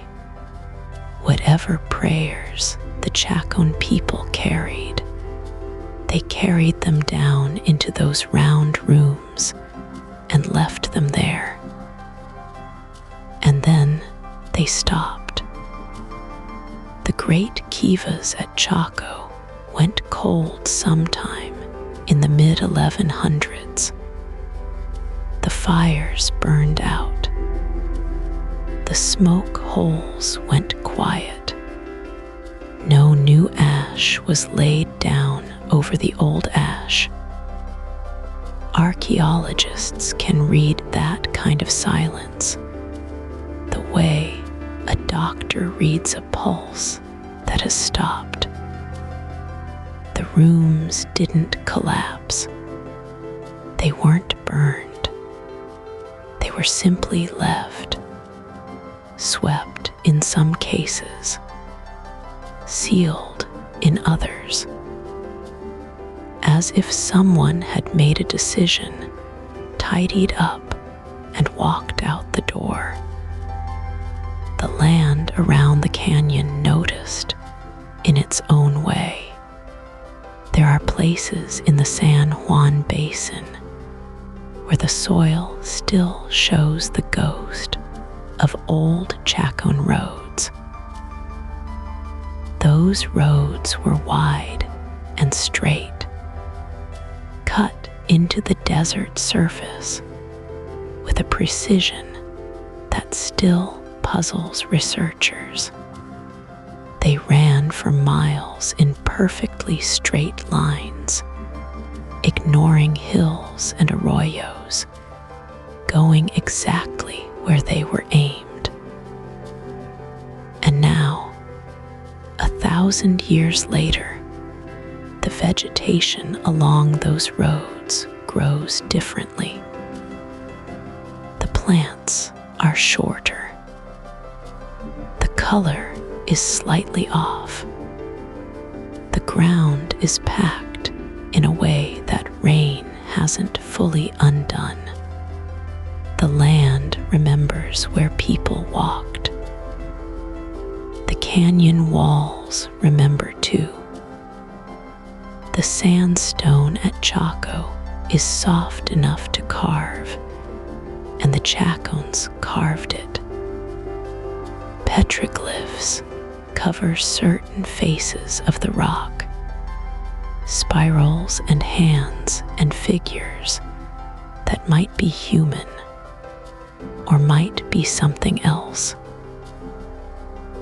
One of the most famous is a spiral carved high on a cliff face at Fajada Butte. On the summer solstice, a narrow blade of sunlight falls across that spiral in a precise and deliberate way. The people who made it knew exactly what they were doing. They built a clock into the stone of the canyon itself. That spiral is still there. The sun still finds it every June, right on time. The canyon keeps that appointment even now, even with no one watching. Some researchers believe the Kivas were sealed intentionally as part of a closing ceremony, that the last people to leave Chaco didn't simply abandon it. They ended it. They performed whatever ritual was needed to close a sacred place properly, to thank it, to release it. They put out the fires with intention. They swept the floors with care. They left the rooms the way you might leave a house you loved, knowing you were never coming back. Other researchers aren't so sure. The evidence for a formal closing is thin.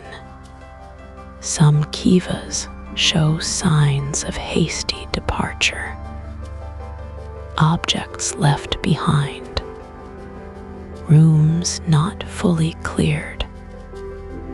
That doesn't suggest ceremony. That suggests urgency. Both things might be true. Some people may have left with intention and ritual. Others may have left in a hurry, without looking back. The canyon holds both possibilities equally. It doesn't favor one story over the other. It just sits there in the desert light, walls glowing amber and rust, kivas open to the sky, waiting with the patience of something that has already outlasted everything it ever knew. The ground is heavier there. You feel it the moment you arrive. You feel it long after you leave.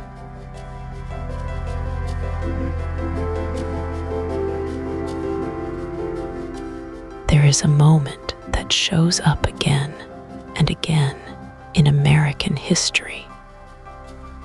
It doesn't belong to any one people or any one place. It lives in the old stories, the ones told quietly around fires, the ones that grandmothers pass to grandchildren like something fragile and precious. It is the moment when someone looks at the home they have known their whole life and decides, tonight we go. The Anasazi were not the first. They were not the last. Out in the Ohio Valley, long before Europeans arrived, a people called the Hopewell built enormous earthworks that stretched for miles across the green river bottoms. They raised mounds shaped like birds and serpents. They traded copper from the Great Lakes and shells from the Gulf of Mexico. They built ceremonial roads that connected their sacred sites like a web laid gently over the land. And then, around 500 AD, they stopped. The great centers went quiet. The trade networks fell still. The Hopewell people scattered into smaller groups, and the mounds slowly filled with grass and silence. Nobody knows why they left. Nobody knows where the center of their world went. The mounds are still there, patient and green, keeping whatever secret they were given. The same story echoes in the Mississippi Valley. The Cahokia people built a city near what is now St. Louis that, at its height, held more people than London.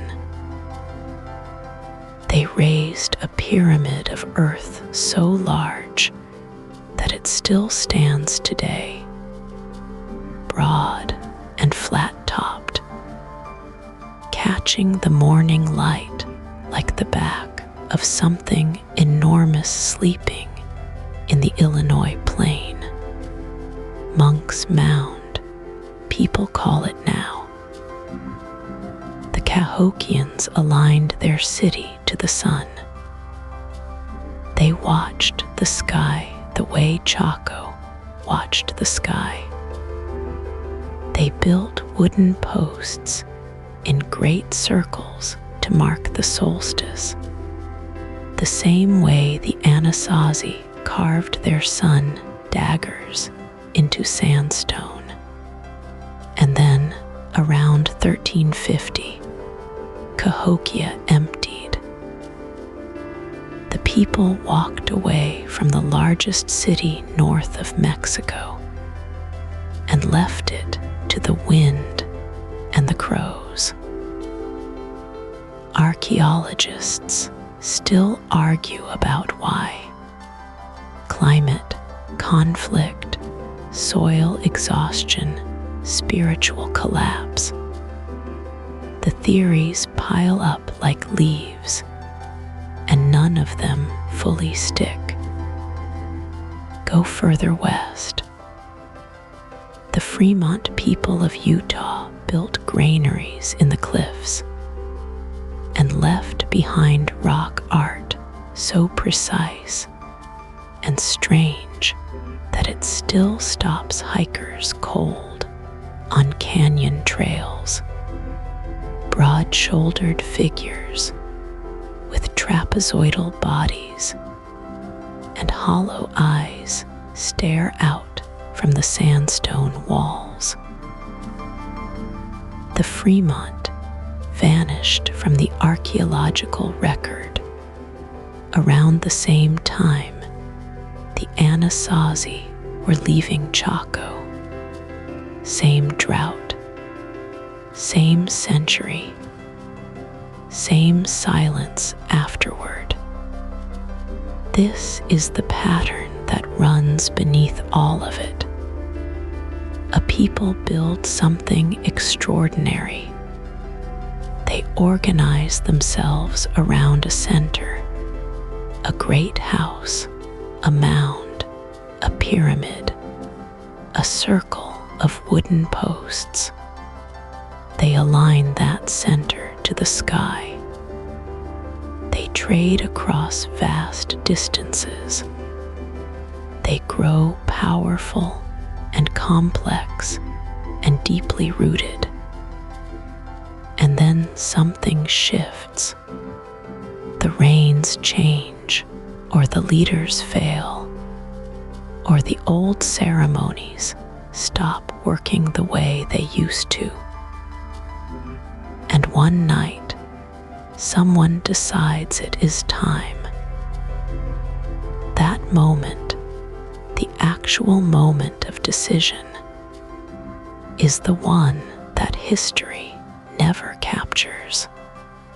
The archaeologists can find the pots left behind. They can find the rooms that were sealed and the fires that were banked and never relit. They can read the tree rings and count the dry years. But they cannot find the conversation. They cannot find the elder who stood up in the kiva and said, "We have stayed long enough."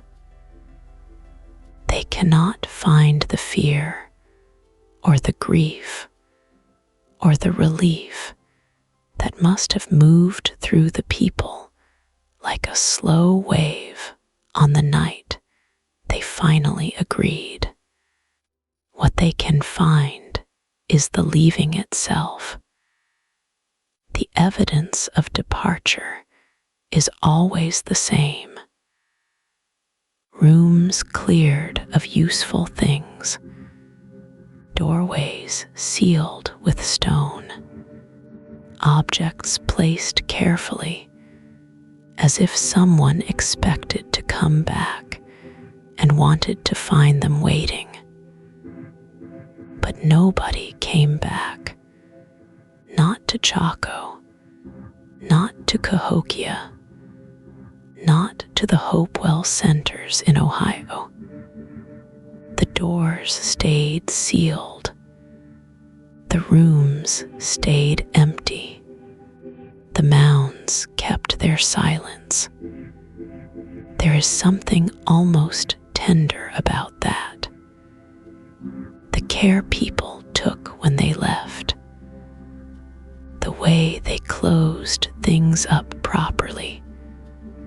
The way you might close a house before a long winter, not knowing the winter would never end. They did not smash what they built. They did not burn it in anger. They walked away from it the way you walk away from something you still love but can no longer carry.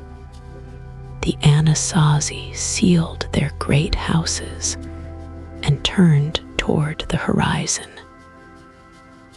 Somewhere out there, the world was still wide open. Somewhere out there, the rains might still come. Somewhere out there, the gods might still be listening.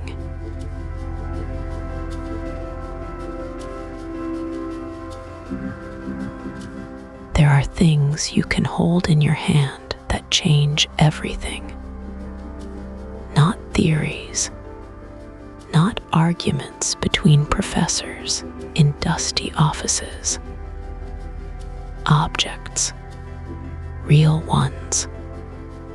Things pulled from the red earth of the San Juan Basin by careful hands and laid out on white cloth under fluorescent lights.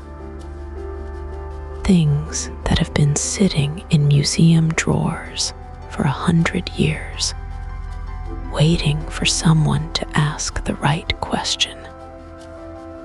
When the ancestral Pueblones left Chaco Canyon, they left in a hurry. That much the artifacts tell us clearly. Inside the great rooms of Pueblo Bonito, archaeologists found storage jars still sealed. Sealed. The lids pressed down tight, the contents preserved inside. Corn, beans, dried meat. Enough food to last a family through a hard winter. People who planned to leave do not seal their food jars and walk away from them. People who planned to leave take the food with them. They also left their tools, grinding stones worn smooth from years of use, bone needles still threaded with yucca fiber, ceramic ladles with the handles worn thin from 1,000 meals. These were not things people abandoned lightly. A grinding stone was years of work. A good ceramic pot was a season of labor. You left those things behind only if you believed you were coming back, or if something happened so fast you had no time to gather them. The ceramics themselves are a kind of language. Chaco pottery has a look that is unmistakable. Black geometric lines on white clay, precise as a draftsman's work, the patterns tight and deliberate. Archaeologists can trace those patterns the way you might trace a family's handwriting across generations. And when they follow the style of that pottery outward from Chaco, they find it spreading south and east after 1150, down toward the Rio Grande, up toward the Hopi mesas. The pots moved because the people moved, and the people carried their way of making things with them like a signature. But here is where the story gets complicated. Some of the pottery found in the rooms at Pueblo Bonito was not Chaco at all. It came from somewhere else. Vessels in styles from the Chusca Mountains to the west, pots from the Kayenta region to the south. Chaco was pulling things in from hundreds of miles away, and those objects ended up left behind when everyone walked out. That tells you something about how wide the web was, and it tells you something about how completely it unraveled. There is a particular object that stops people cold when they see it in person. A cylinder jar, tall, narrow, painted with the same black-on-white precision as everything else from Chaco.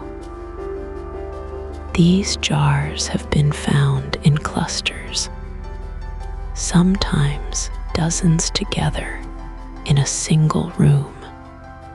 Chemical analysis of the residue inside them found traces of cacao, chocolate, brought up from Mesoamerica, from hundreds of miles to the south. The Chacons were drinking something ceremonial, something rare, something that required a trade network reaching all the way to central Mexico to sustain. When that network broke down, the cacao stopped coming. And then, not long after, the people stopped coming too. Turquoise tells the same story from a different angle. Chaco was a turquoise center. Tens of thousands of pieces have been found there, more than anywhere else in the ancient Southwest. Workshops where raw stone was shaped into beads and pendants. Finished pieces inlaid into wooden objects, into shell, into bone.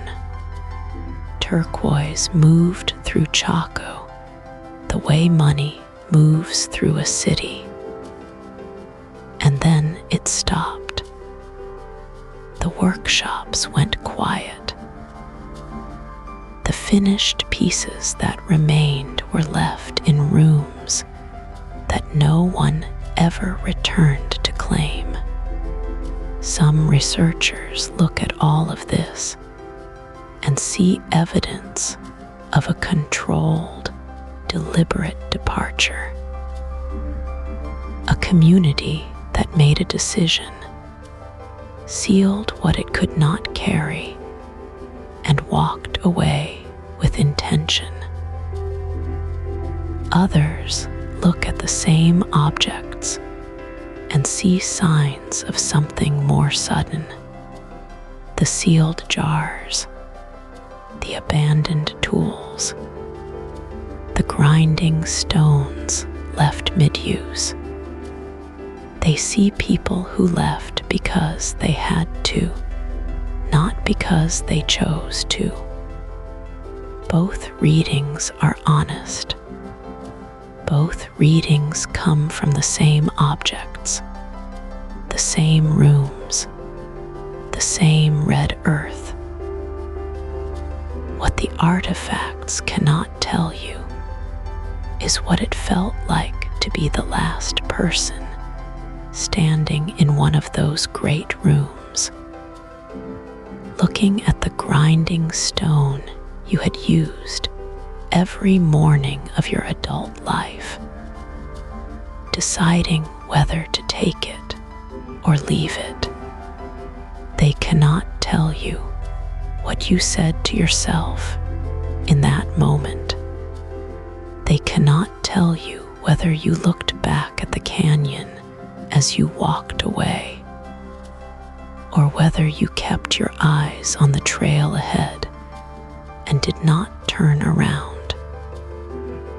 The object stayed, the people went, and the canyon held both facts inside it, quiet as stone, for 800 years.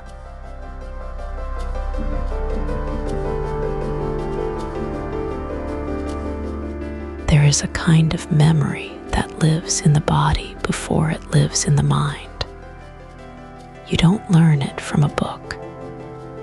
You learn it at a table, in a kitchen that smells like dried chili and wood smoke, from someone older than you who learned it the same way.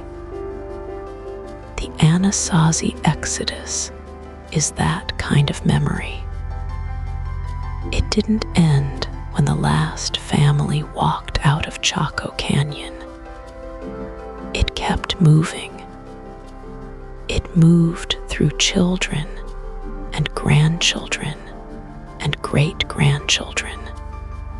It moved through centuries, and it is still moving now.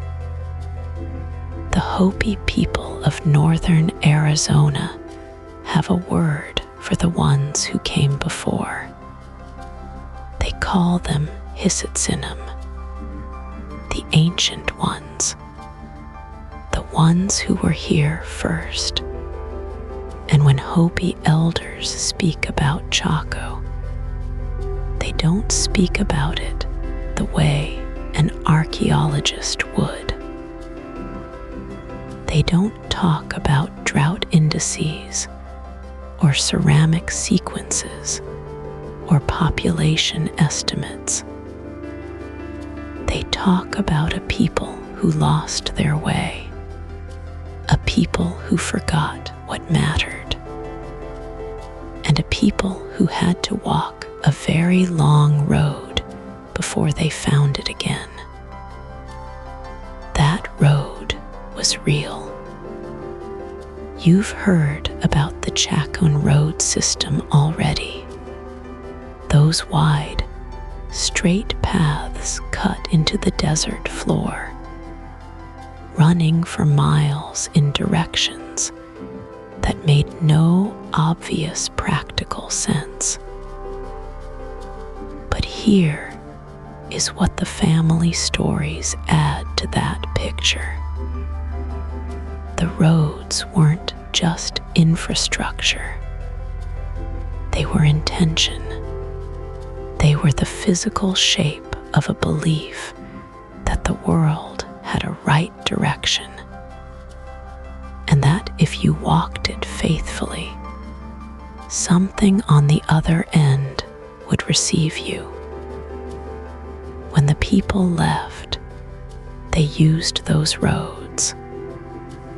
Some of them, anyway, the roads that ran north toward Mesa, Verde, the roads that curved east toward the Rio Grande Valley, the roads that pointed toward toward the high mesas where the Hopi would one day build their villages on the edge of the sky. These weren't random wanderings. The oral traditions of the Pueblo peoples describe something more deliberate. Clans moving in assigned directions, families carrying specific responsibilities, each group tasked with settling a place, learning it, and then moving again when the time came. This is the part that tends to surprise people who think of the Exodus as a collapse. The Pueblo oral traditions don't describe chaos. They describe a plan. A long, difficult, sometimes painful plan, but a plan nonetheless. The leaving was not a failure. It was a fulfillment. The people had always known they would move. The question was only when. Archaeologists push back on this gently. They point out that oral traditions change over centuries. Details shift. Meanings get reinterpreted. A traumatic departure might be reframed over generations as something more intentional, more dignified. The human mind does that. It finds meaning in suffering. It builds a story that makes the hard thing bearable. So when a Hopi elder says the ancestors left Chaco because their spiritual obligations required it, an archaeologist might hear that as a beautiful truth that has been shaped by time. But the Hopi elder might say the archaeologist is missing the point entirely. Both of those things can be true at once. What the family stories preserve, whatever their exact shape, is the emotional texture of the leaving, the weight of it, the grief of walking away from walls your grandfather built with his own hands, the strangeness of sleeping in open country after a lifetime inside stone rooms, the way the canyon must have looked from a distance, getting smaller behind you, until one morning you crested a ridge and it was gone from sight entirely. Some stories describe people looking back. Some describe people who refused to look back at all. There is a version told among certain Pueblo families of a woman who carried a single painted pot the entire length of the journey. She carried it not because it was useful, but because it had been made by her mother. She carried it so that something her mother's hands had touched would arrive at the new place. That pot in that story is not a pot. It is continuity. It is the argument that the people did not end. They only moved. The roads they walked on are still there, faint now. worn down by 800 years of wind and rain and the slow grinding patience of the desert. But if you know where to look, you can still find them. Long, straight lines in the earth, pointing toward the horizon, going somewhere, always going somewhere. And if you stand on one of those roads at the right hour, when the light is low and golden and the shadows are long, you can almost feel it, the sense that something passed this way, that the ground remembers the weight of feet, that the desert, dry and still and ancient, has been holding this story the whole time, waiting for someone to come back and ask.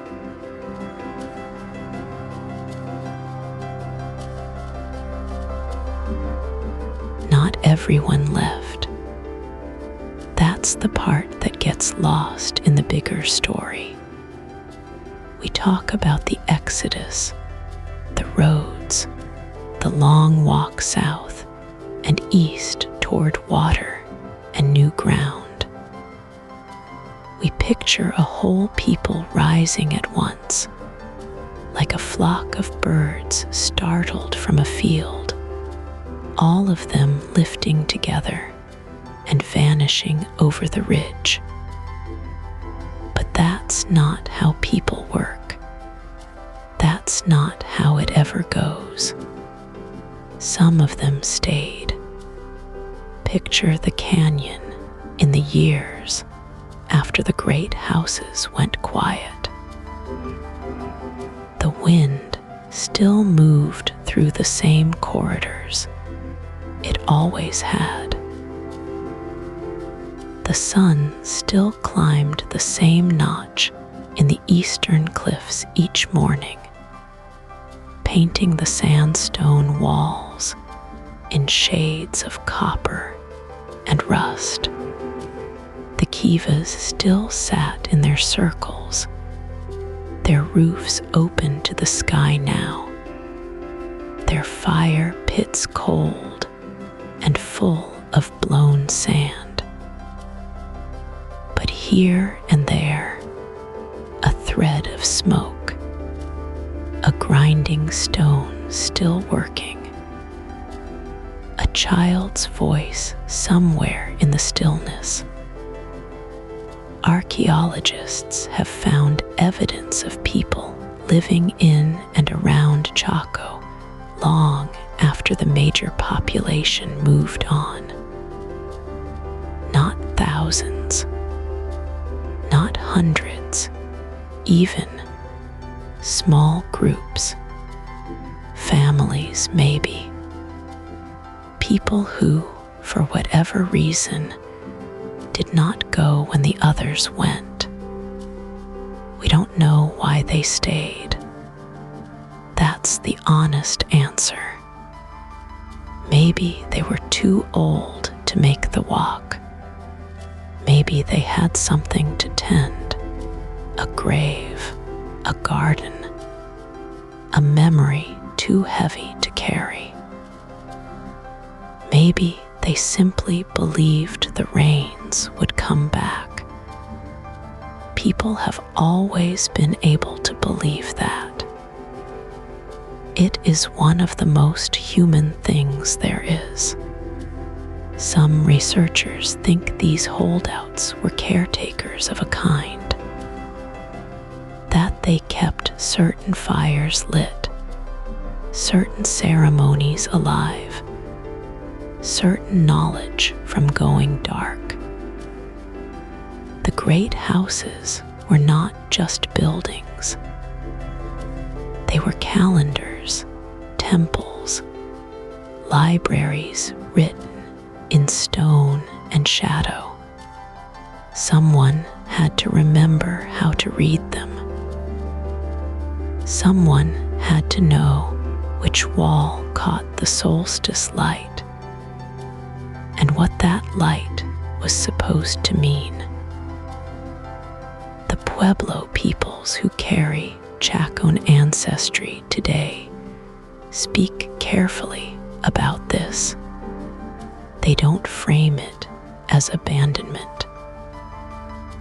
They frame it as a planned withdrawal, a deliberate act, something their ancestors chose rather than something that happened to them. And within that story, the ones who stayed behind were not stragglers. They were keepers. They had a role. They were the last thread still connected to the place, holding it to the memory of the living world. That idea changes how the whole story feels. If the exodus was planned, if it was organized and intentional, then the people who stayed were part of the plan. They were not forgotten. They were assigned. And when their work was done, when whatever they needed to preserve had been carried forward in some other form, they too would go. They would fold themselves into the larger migration, joining cousins and clanmates somewhere down the long brown roads to the south. Or maybe they didn't. Maybe some of them simply lived out their lives in the shadow of the empty great houses, growing old in a canyon that had once held 10,000 voices and now held only the wind. There is something in that image that is neither sad nor frightening. It is just true. It is the way things end slowly, with a few people still present at the close, the last ones to know what a place was like when it was full. The canyon held them gently. The cliffs were still warm in the afternoon. The stars were still extraordinary at night. The same stars the astronomers had tracked and named and built their whole world around. The silence was not empty. It was full of everything that had happened there. Think about what those last residents carried inside them. Every ceremony they had ever witnessed, every story told around a winter fire, every name of every great house, every road, every spring. They were walking archives. And when they finally left, or when they died, that knowledge did not disappear. It traveled. It changed shape. It became something else in the mouths of their grandchildren, in the dances of their great-grandchildren, in the prayers that Pueblo people still speak today in languages older than any written record we have. The ones who stayed behind were not a footnote. They were a bridge. The canyon didn't forget them either. Chaco holds everything. It holds the bones of the builders and the ash of their fires, and the faint, worn paths where 10,000 feet once walked. It holds the silence after the last voice went quiet, and it holds, somewhere in its long red walls, the memory of the ones who were the last to go.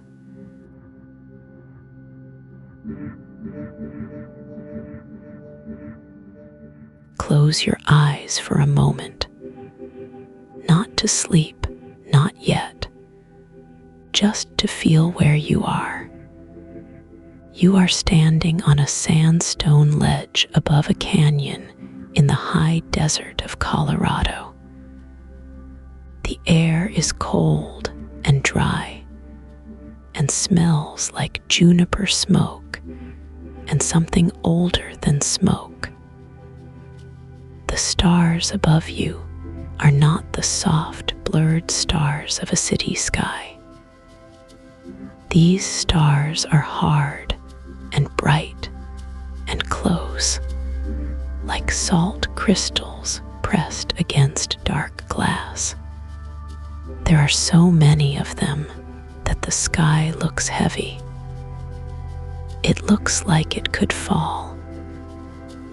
Below you, the canyon drops away into shadow. The walls are the color of rust and cream, layered like old pages in a book nobody has opened in 1,000 years.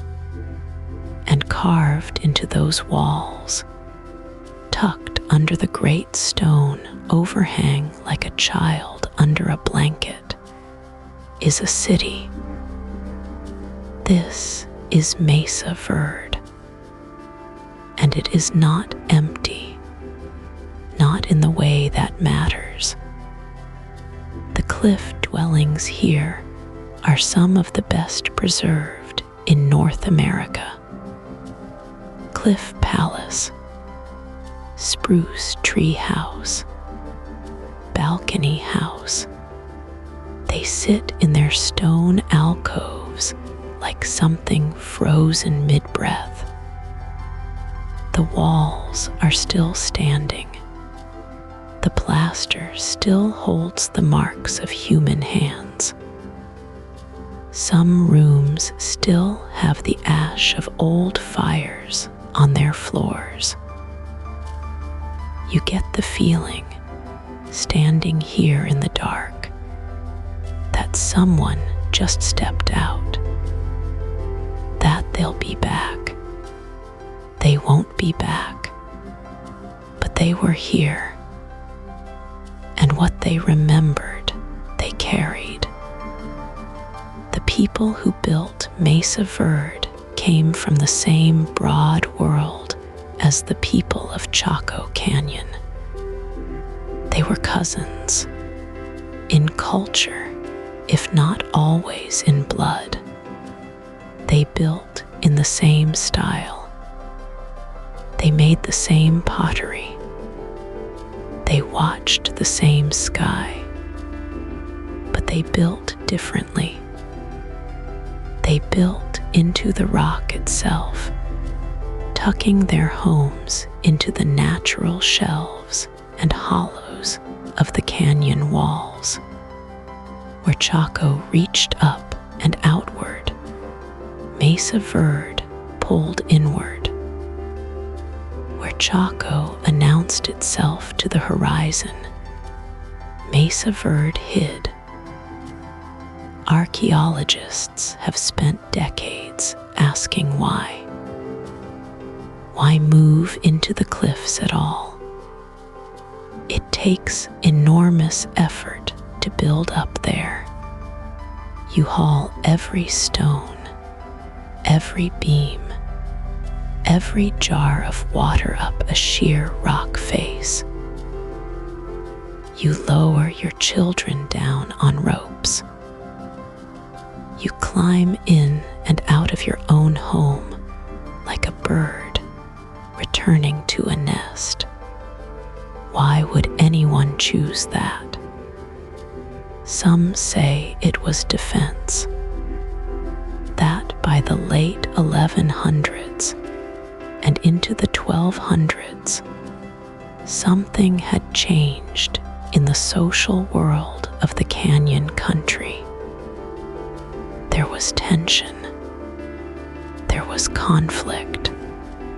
The high alcoves were easier to defend than open plazas.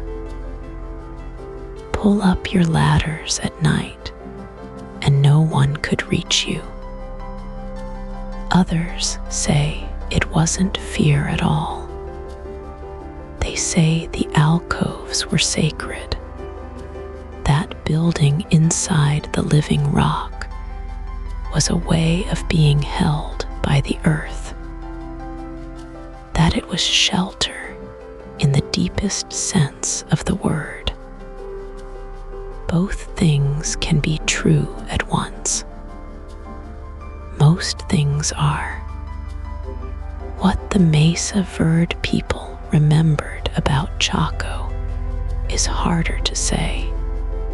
They left no written record, but their buildings carry echoes.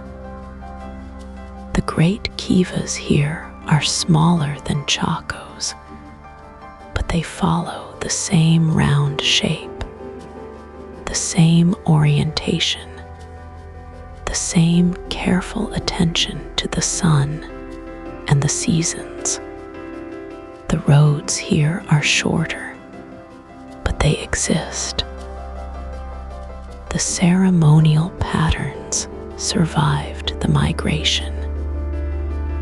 Whatever the people carried when they walked away from Chaco, they carried the sacred things first. Stand here long enough, and the canyon starts to speak in its own language. The wind moves through the alcoves and makes a low sound, almost like breathing. A nighthawk calls somewhere below you, its voice cutting clean through the dark. The juniper trees on the rim are black shapes against the stars. Everything is still. Everything is listening. You are very small here. That is not a bad feeling. It is the right feeling for a place like this. The ancestral Pueblones understood something about smallness. They understood that the land was not theirs. They were guests of it. They moved when the land asked them to move. They built when the land gave them room. And when the time came to leave, they left. They did not fight the leaving. They folded it into the story of who they were. Mesa Verde was not the end of that story. It was another chapter. The people who lived here would eventually leave too, around 1300, moving south and east toward the Rio Grande, toward the Hopi mesas, toward the places their descendants still call home. But tonight, in the dark, none of that has happened yet. Tonight, the fires are still burning in the alcoves. The smoke rises slow and white against the stone. Someone is singing, low and steady, and the canyon holds the sound the way a cupped hand holds water. You can almost hear it if you're quiet enough.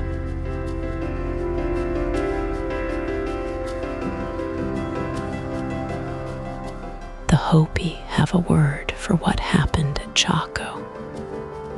They don't use it lightly. It isn't a word for disaster. It isn't a word for loss. It's closer to a word for completion, like a breath finally let out after being held too long. The Hopi say their ancestors moved through many worlds before arriving in this one. Each world ended when the people inside it forgot how to live right. And when a world ended, the people walked. They walked until they found a place where they could begin again. Chaco was one of those endings, and the Hopi remember it. The Hopi mesas rise out of the Arizona desert like the backs of sleeping giants. The stone is the color of old honey. The sky above them is the kind of blue that makes you feel small in the best way. The Hopi have lived on these mesas for a very long time. Some of their villages are the oldest continuously occupied settlements in North America. And in those villages, they kept the stories, not written down, not locked in a museum, kept the old way, passed from a grandmother's mouth to a grandchild's ear, sitting close in the dark, with the smell of wood smoke in the air and the desert wind pressing against the walls outside. The stories say the people who left Chaco were their ancestors. The Hopi call them Hisitsinum, the old ones, the ones who came before. Archaeologists gave them the name Anasazi, a Navajo word that some translate as ancient enemies. The Hopi have asked for years that people use a different name. The people who built Chaco were not enemies. They were family. And the stories the Hopi kept about them are not stories of failure. They are stories of learning. The Hopi say the great houses were built by people who had grown too proud. Not evil, not cruel, just proud. They had mastered the sun and the calendar. They had built roads across the desert. They had gathered turquoise and macaws and the attention of the whole known world. And somewhere in all of that, they lost the thread. They forgot what the buildings were for. They forgot who the ceremonies were meant to serve. So the world they had built was taken from them, not by enemies, not by drought, taken by the natural order of things, the way a tree falls when it has grown too heavy for its roots. That is one version. Other Hopi elders tell it differently. They say the leaving was not a punishment. It was an instruction. The people were told to move, told by the spirits, told by the Kachinas, told by the pattern of the stars. Moving was not running away. Moving was obedience. It was the right thing to do when the time came. Both versions live side by side in Hopi tradition. They don't cancel each other out. They sit together like two old men on a bench, each one telling his piece of the same long story. What grew from that story is something you can still see today. The Hopi ceremonial calendar is dense and precise.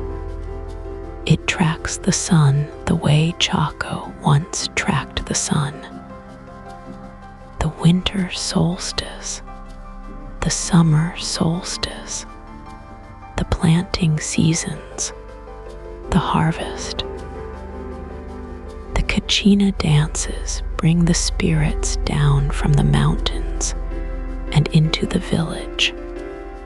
The ceremonies feed the relationship between people and the world they live in.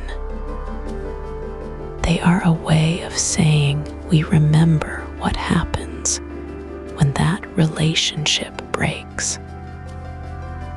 The great houses of Chaco are empty, but the knowledge that built them is not gone. It moved. It walked south and west on those ancient roads, and it settled into new villages, and it kept going. The Hopi carried it. So did the Zuni. So did the people along the Rio Grande, who built their own great houses in the centuries after Chaco fell quiet. Archaeologists sometimes talk about the Chaco collapse as if something was lost. And something was. The canyon itself was never reoccupied. The great houses were never rebuilt. That particular experiment in desert civilization ended and did not start again. But the Hopi would say nothing was lost. It was transformed. The way water doesn't disappear when it soaks into the ground. It goes somewhere you can't see. It feeds roots you'll never find. And eventually, it comes back up as something green and alive in a place you weren't expecting. The stories the Hopi kept are not sad stories. They are patient ones. They are stories that know how long time is. They are stories that have already outlasted the buildings they describe. And they are still being told tonight, somewhere on those honey-colored mesas, in the dark, with the wind outside.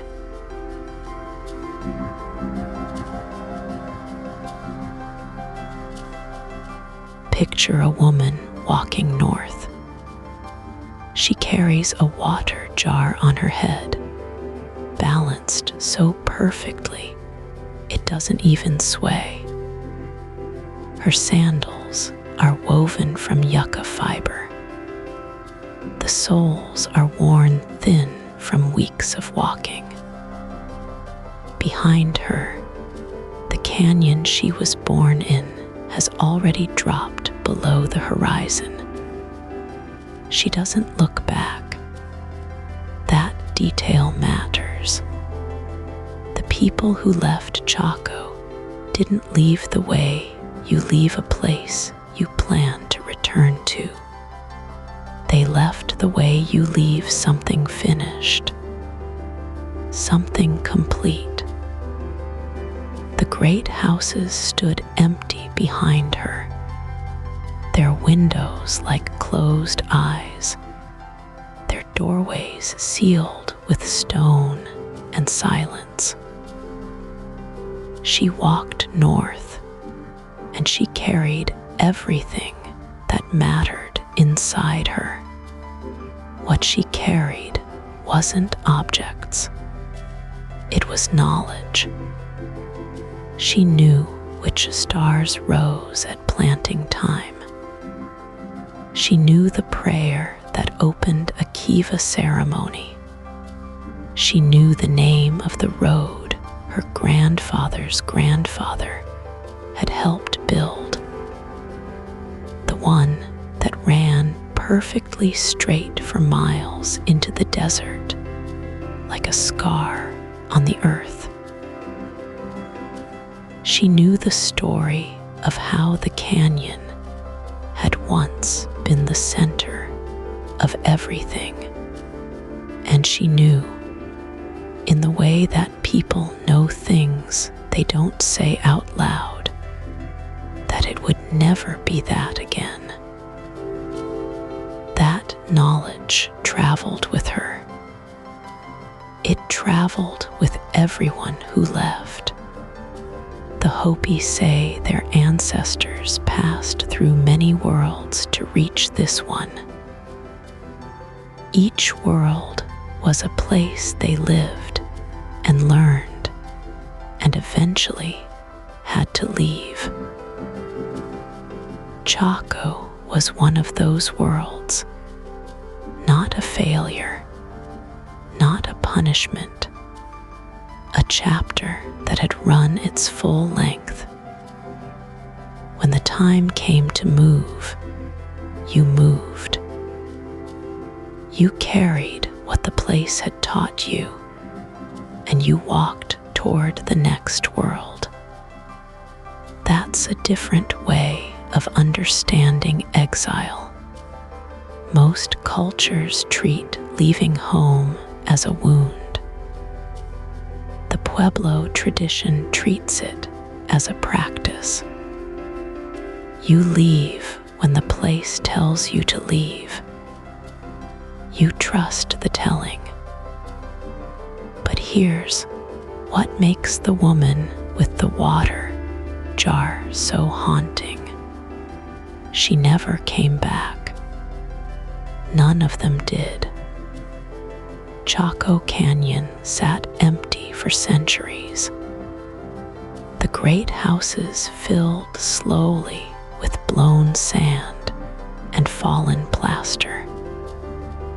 The Kivas went dark.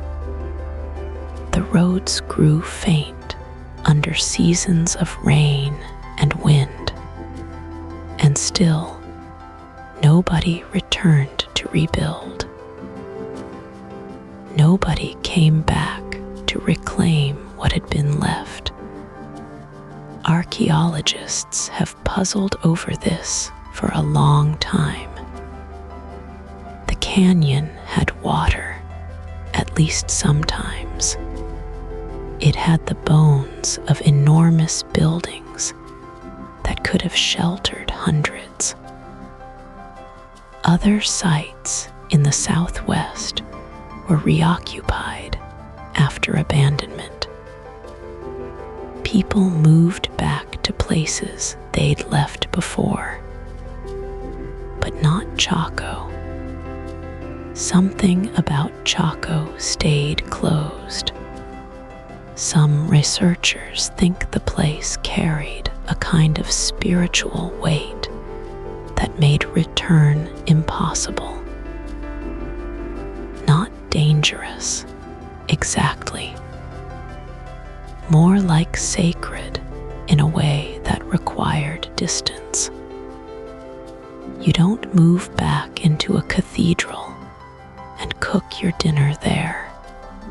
Some places become too large for ordinary living once they've served their purpose.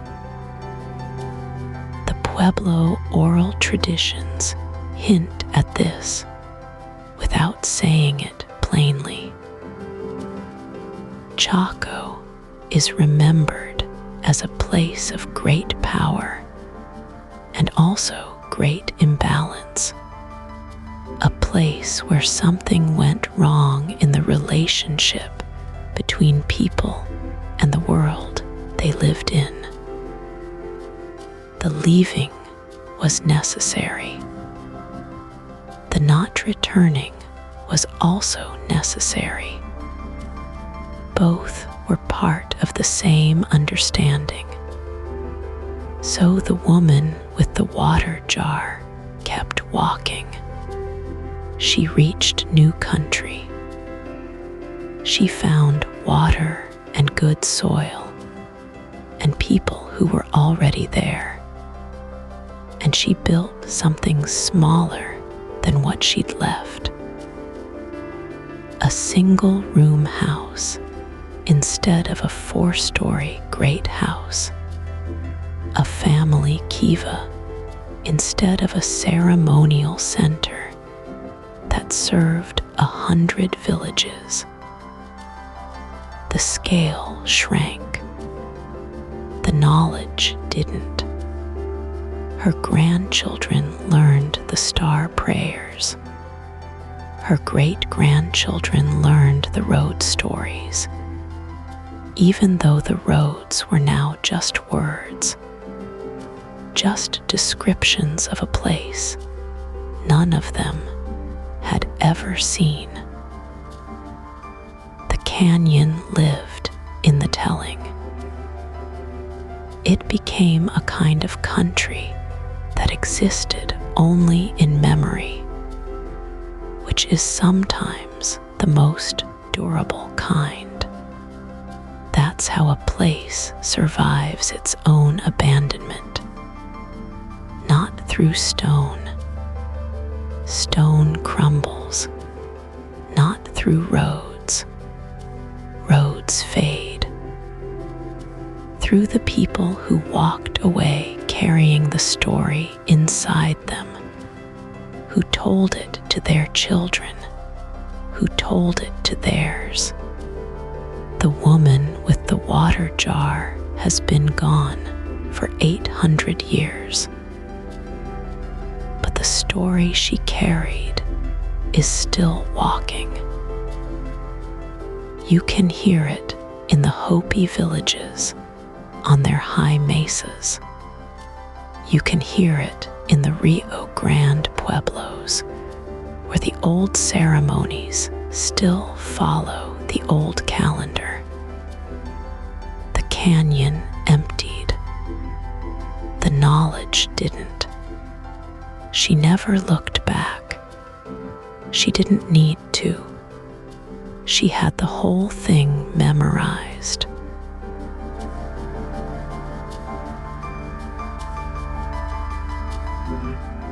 Here is the part that nobody can explain. Not the drought, not the violence, not the roads that led into empty desert. Those things have theories. Scholars argue about them. Papers get written. Conferences happen. People with degrees and trowels and carbon dating equipment have spent entire careers on those questions, and they have answers, partial ones, competing ones, answers that raise more questions than they settle. But there is one thing that sits at the center of all of it, quiet and untouched. Like a stone, no one has been able to move. Chaco Canyon was never reoccupied. Think about what that means. The ancestral Pueblones built something extraordinary in that dry basin. They They hauled 200,000 trees down from mountains 40 miles away. They aligned their buildings to the sun and moon with a precision that still makes astronomers pause.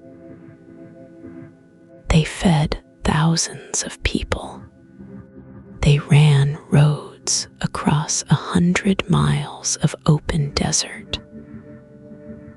They made Chaco the center of a world that stretched from the Colorado Plateau to the Gulf of California. And then they left, and nobody ever came back to live there. Not the people who left, not their children, not strangers who found the ruins and thought, "Here, this is a good place." The canyon sat empty. It stayed empty for 900 years. The great houses have held nothing but wind and dust, and the slow work of time pulling the walls apart, one stone at a time. That is the part that has no explanation, because people go back to good places. That is what people do. They find a river valley and they return to it. They find a sheltered canyon and they build again.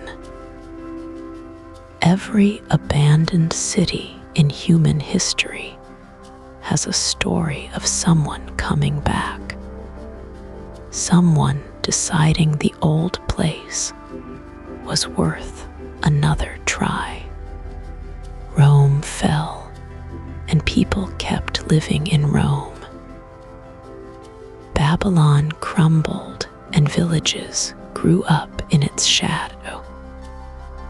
The pattern of human settlement is return.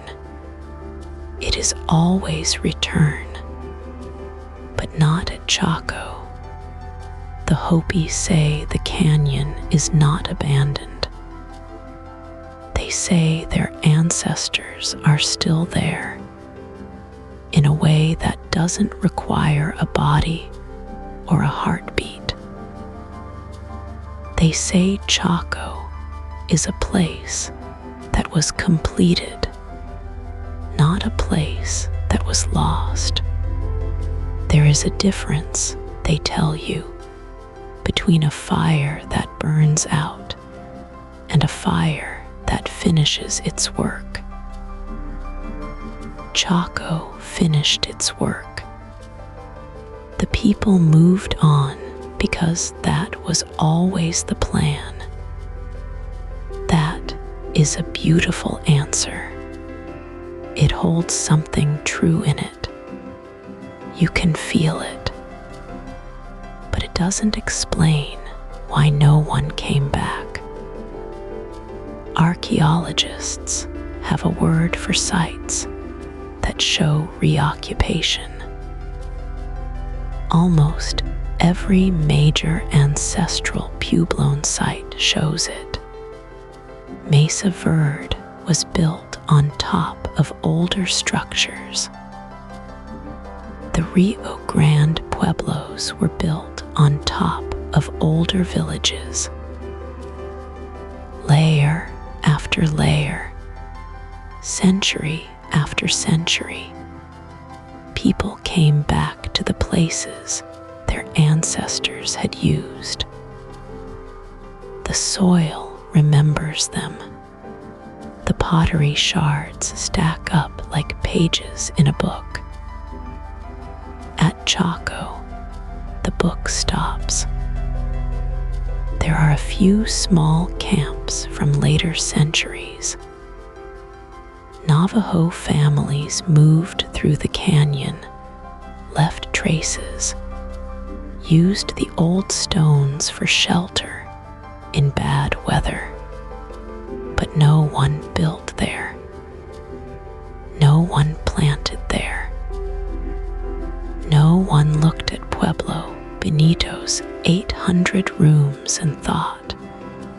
This is where we stay. Some researchers think the canyon was deliberately avoided, that the people who left carried a warning with them, passed it down through generations, told their children and their children's children that Chaco was a place you did not return to, a place that had been used up, a place that belonged to something older than memory now. Others think the land itself gave no reason to come back. The aquifer was gone. The trees were gone. The soil had given everything it had. The canyon was beautiful, but it was empty in a way that mattered, a way that a farmer or a builder would feel in their bones the moment they walked in. And some people, the ones who sit with this the longest, think it might be both, that the warning and the wasteland arrived together, that the people who left knew something about what Chaco had become, something they didn't write down, something they carried in their bodies and passed on without words. You will not find that in any paper. You will not find it on any museum placard, but you might feel it if you stand in the canyon at the right hour, when the light goes gold and the shadows pool in the doorways of the great houses, and the wind moves through the empty rooms like it's looking for something it lost. The canyon is still waiting. For what? Nobody knows.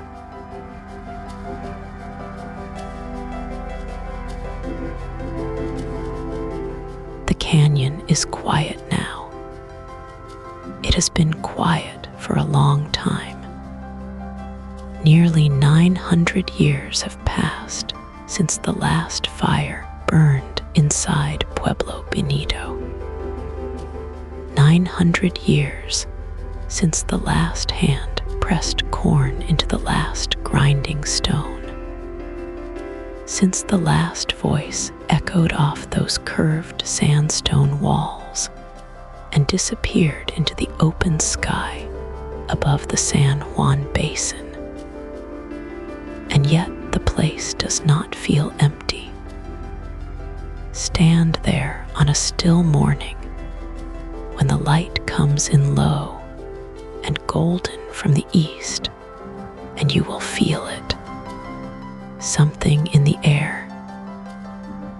Something in the way the shadows fall across those great stone walls, long and slow, like the hands of a clock that stopped moving and never started again.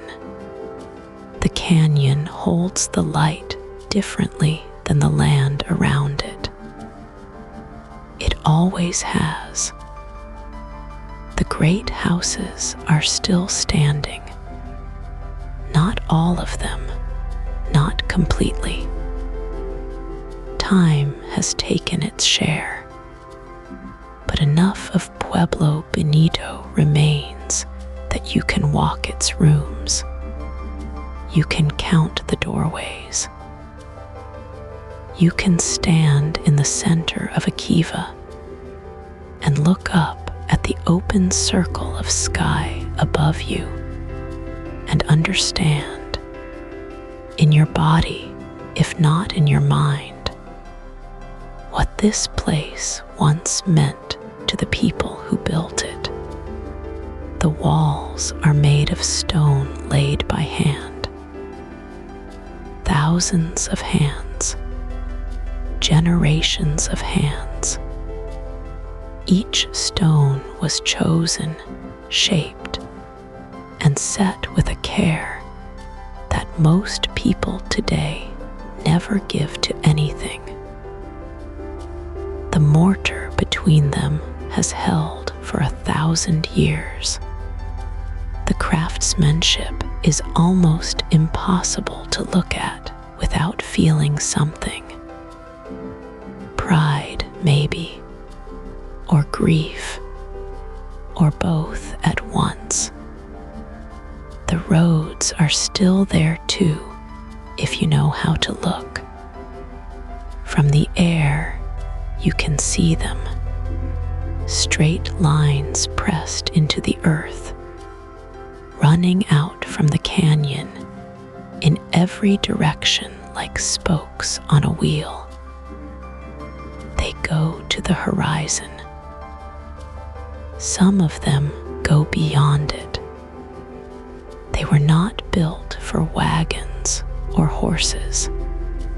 They were built for people walking, for pilgrims, for ceremony, for something the people who walked them understood, and we are still trying to name. The desert around the canyon is dry and wide and pale. Sage and juniper dot the flats. The sky above is enormous. The kind of sky that makes you feel small in a way that is not frightening, only honest. At night, the stars come out in numbers that most people living in cities have never seen. The Milky Way spreads itself across the dark like a river of white dust, and you can understand, standing under it, why a people might have built a city to watch the sky. The Pueblo peoples of today still know this place. The Hopi, the Zuni, the people of Acoma and the Rio Grande Pueblos. They do not call it abandoned. They call it a place their ancestors came from, a place that is still part of them. When they visit Chaco, they do not visit it the way a tourist visits a museum. They visit it the way you visit the home of someone you loved who is no longer living. With care, with memory, with something that does not have a simple word in English. The archaeologists are still there too, in their way. Still digging, still measuring, still arguing gently about what the bones mean and what the roads were for, and why the people left and where exactly they went. New tools keep arriving, better ways to read the past, and every few years, some new piece of evidence surfaces that shifts the picture just slightly, adds a little more color to something that was gray before. But the core of it stays open. The mystery does not close.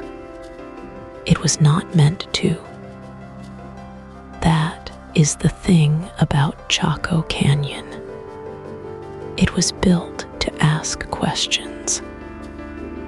The sun daggers carved into the rock, the Kivas aligned to the solstice, the roads pointing toward the sky, These were not the works of people who thought they had all the answers. These were the works of people who were paying very close attention to something enormous, something they could feel but not fully hold.